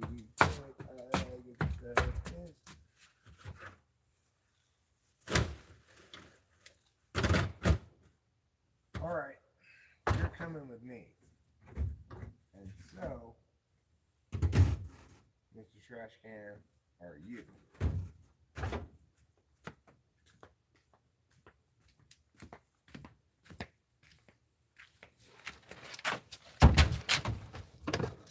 My boyfriend's back, and you're going to be in trouble.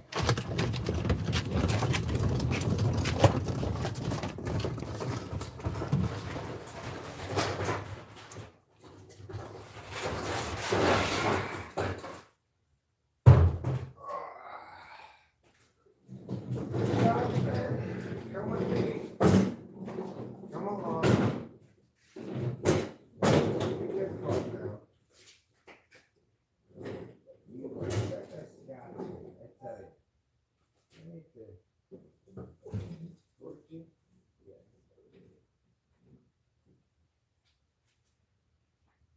Oh, that's right. I don't have any working WD-40 anymore because I'm a dumbass.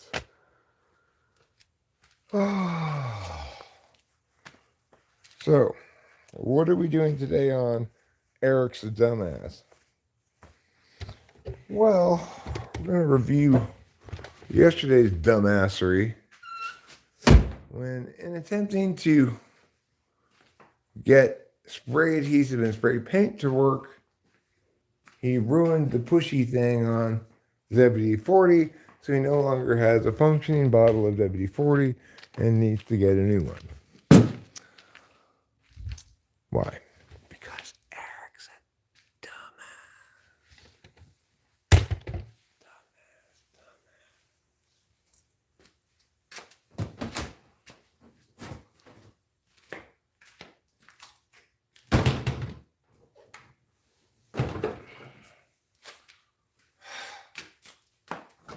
Okay, that's enough for that trash can.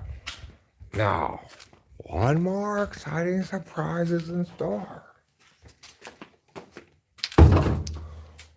This trash can currently is empty, but by the time it goes up to the street, I predict it will be full. Ish, anyway. I've got to get this trash. And this is the full trash can.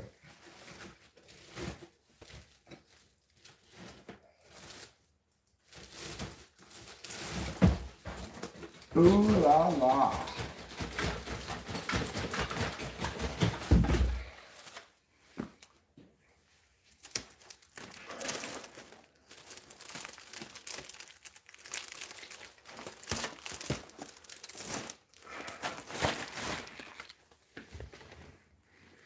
As the Frenchman said at the Eiffel Tower, ooh la la.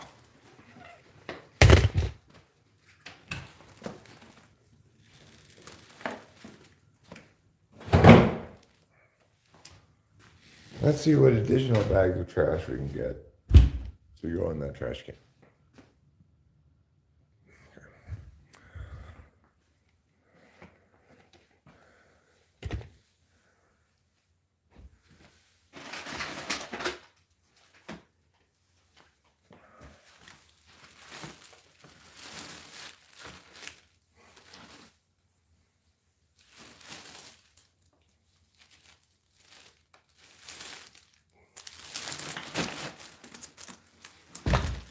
I think, you know what was super cold? What? Your mom's corpse is a good new form of your mom joke. What do you think? It's kind of a cross between a your mom joke and a dead baby joke.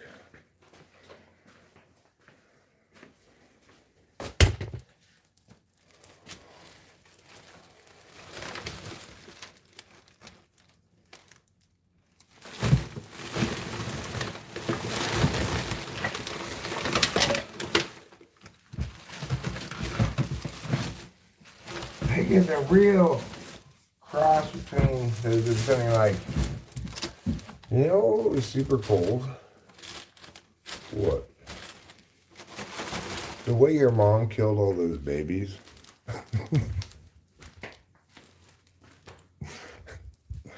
That's not a dead baby joke. You're right, it's a your mom joke.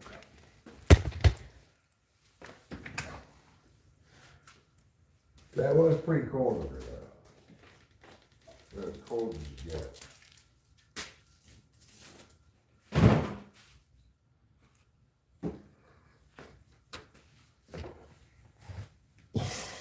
That's a pretty great joke. Try that one. It's kind of like a knock knock joke, or this. It's also kind of like this joke. What's that hamburger place called that has square hamburger patties? Wendy's. When D's nuts is dragged across your face.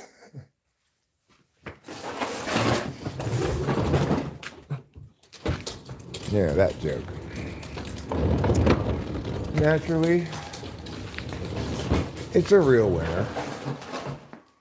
The winner of multiple joke contests. Just like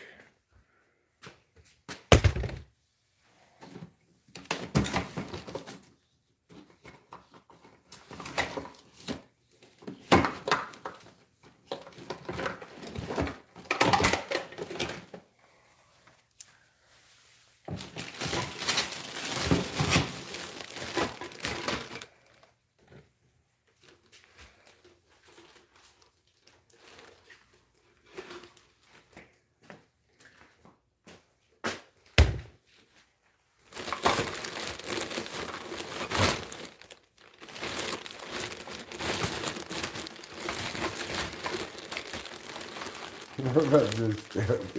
Here's a good knock knock. Cross between a knock knock joke and I kind of knock knock. Who's there? Dead babies. Dead babies who? I don't understand the question. We're dead babies. We don't have a last name.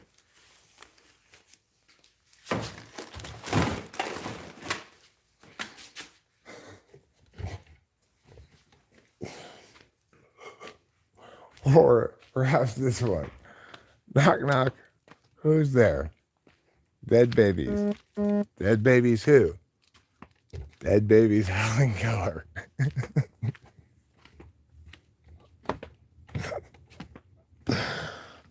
Well, that's a funny joke right there. Or, knock, knock. Who's there? Dead babies. Dead babies who? Dead babies who walk into a bar. Dead babies who walk into a bar who? Dead babies who walk into a bar with Helen Keller.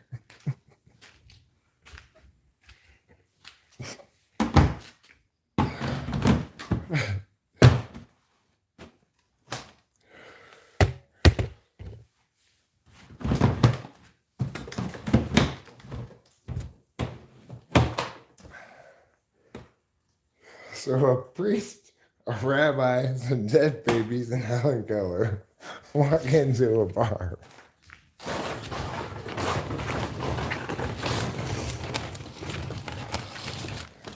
Helen Keller says, "Man, Ollie, I can't see anything."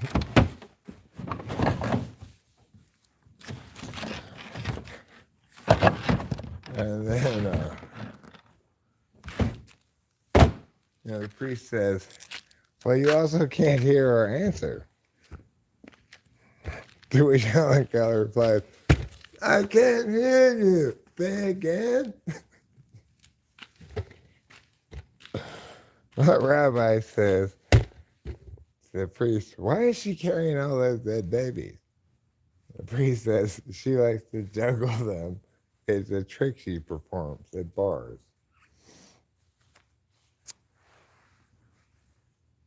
Which point, Helen Keller interjects, "Are we at a bar? Can I start juggling my dead babies?"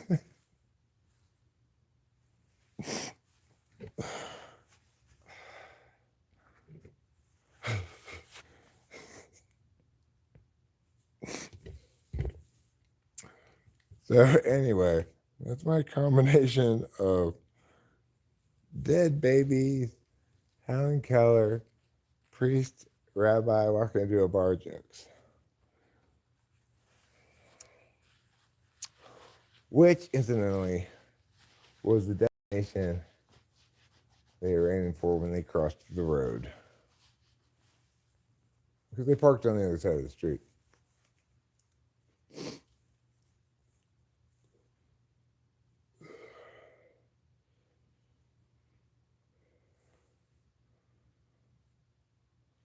That's usually the answer to why did a given person cross the road? Because he couldn't find a parking space on this side of the street. The most, I think, common answer to the question.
Mother of pearl. It is cold as 10 buckets of icebergs in a freezer.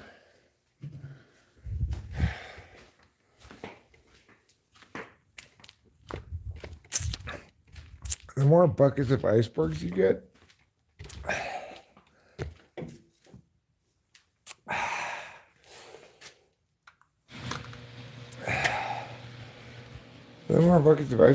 the colder they get. Coldness in icebergs is cumulative.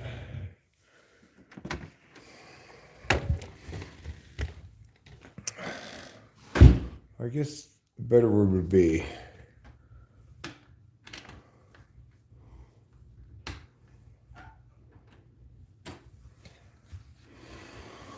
what's that word means? Like growing?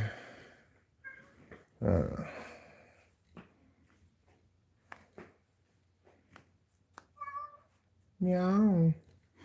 Oh, here, lamb. I would begin whimpering within about 4 seconds. Be full blast sobbing within 10 minutes. And be dead within half an hour. So, that is, unless I dressed up so warm that I'd die of heat prostration before I got outside of the house. It would be a dangerous operation to try to walk that line, putting the last article of clothing on after I get outside.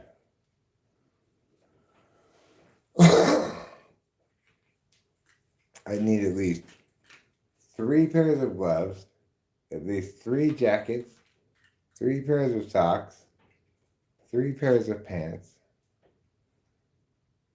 and 3 woolen cod pieces. That's how much protection from the cold I'd need. Not to mention an Inuit face blubber shield. Like the Inuit warriors of old, I would protect myself from the freezing temperatures by applying a layer of whale blubber to my face. being sure to cut out eye holes beforehand. Maybe a couple pokes for your nose holes as well. That's how the Inuit stayed warm in the harshest conditions.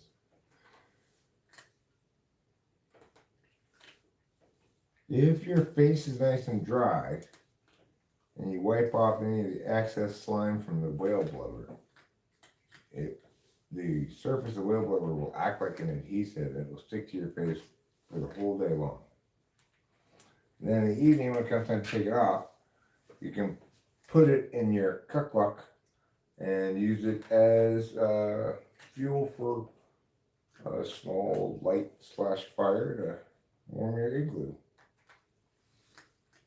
Dual purpose in that regard. However, it should be noted, after you take it off and use it as heating / lighting oil, do not attempt to reapply it to your face.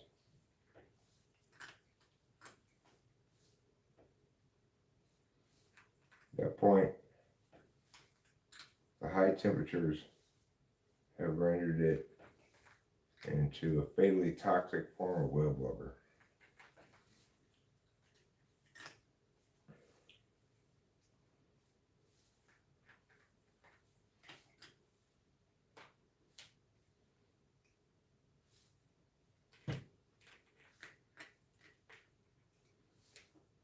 Oh, good kitty.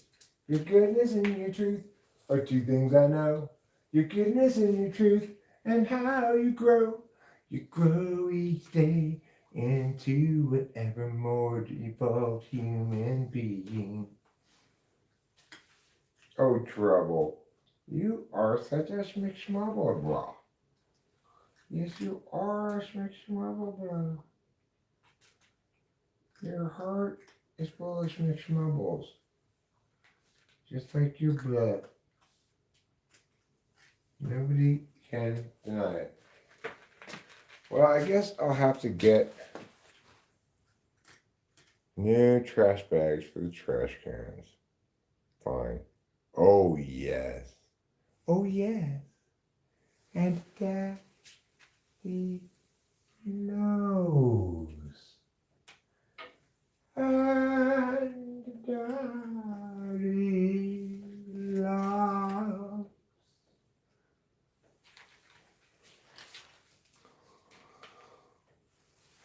Oh, yes.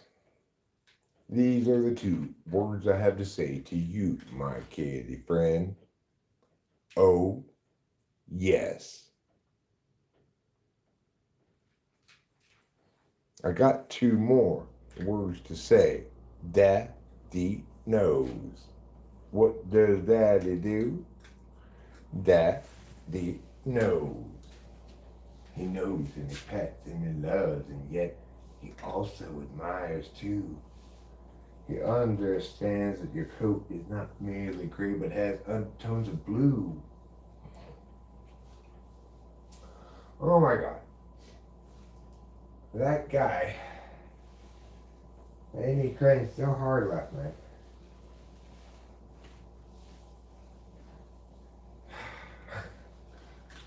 I probably shouldn't talk shit, judge like this, but oh God.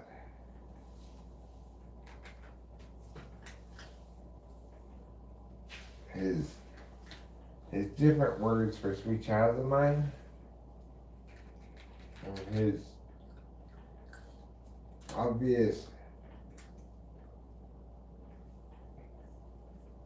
pride in himself over that. I don't know if you guys saw it or not, but it's like, I get it. It's fun to do things like that. But his Effie was terrible. Oh, it made me cringe so much. It made me cringe with my heart. It made me cringe with my bones. wants an exciting life anyway? Adrenaline junkies.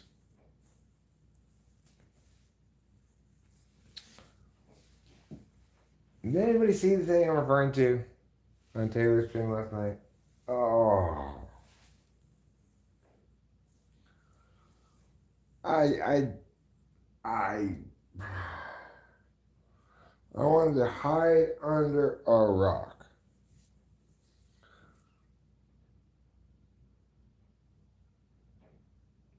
and say, "Make it stop! Make it stop! Make it stop!"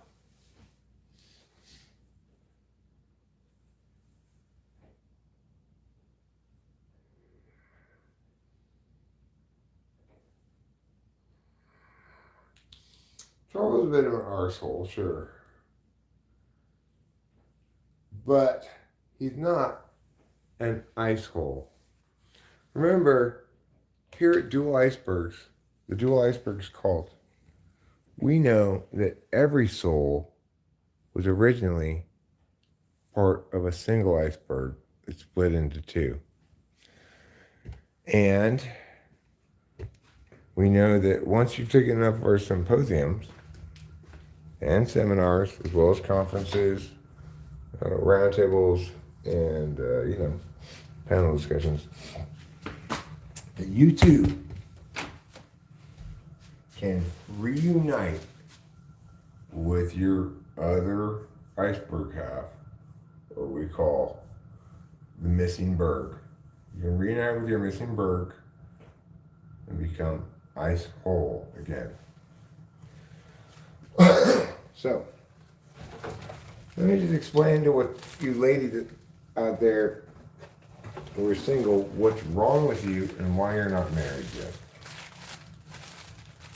You're the one who's holding you back.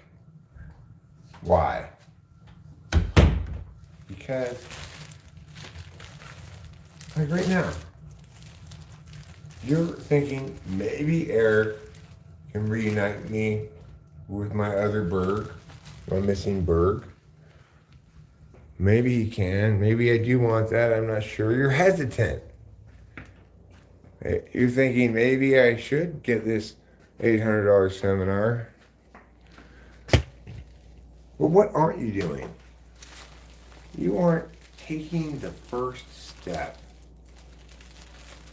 that's necessary for you to go from missing berg to ice hole.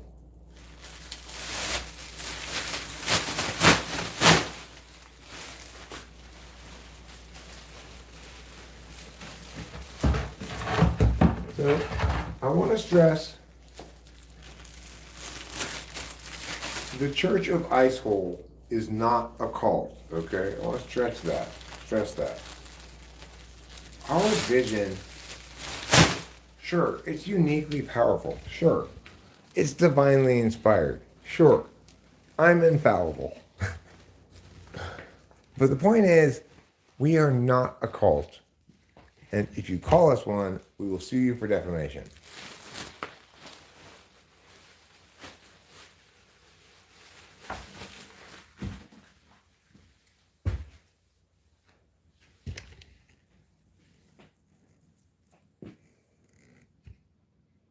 What do you think of riding a motorcycle past and freezing winter winds while you're naked? Would you do it? Well, I rode a motorcycle for years. I had a couple of stretches of my life where a motorcycle was my only vehicle, and even in stretches where I had another vehicle, I had stretches where I consistently rode the motorcycle on my commute anyway because it was just so much better way to get out of traffic. Even in LA, riding on cold mornings, you have better get yourself heavily prepped for that. You know, you got your full head helmet on. You don't have to worry about your head getting cold. But your hands, if you don't have multiple gloves on, your hands are going to freeze beyond your ability to use them.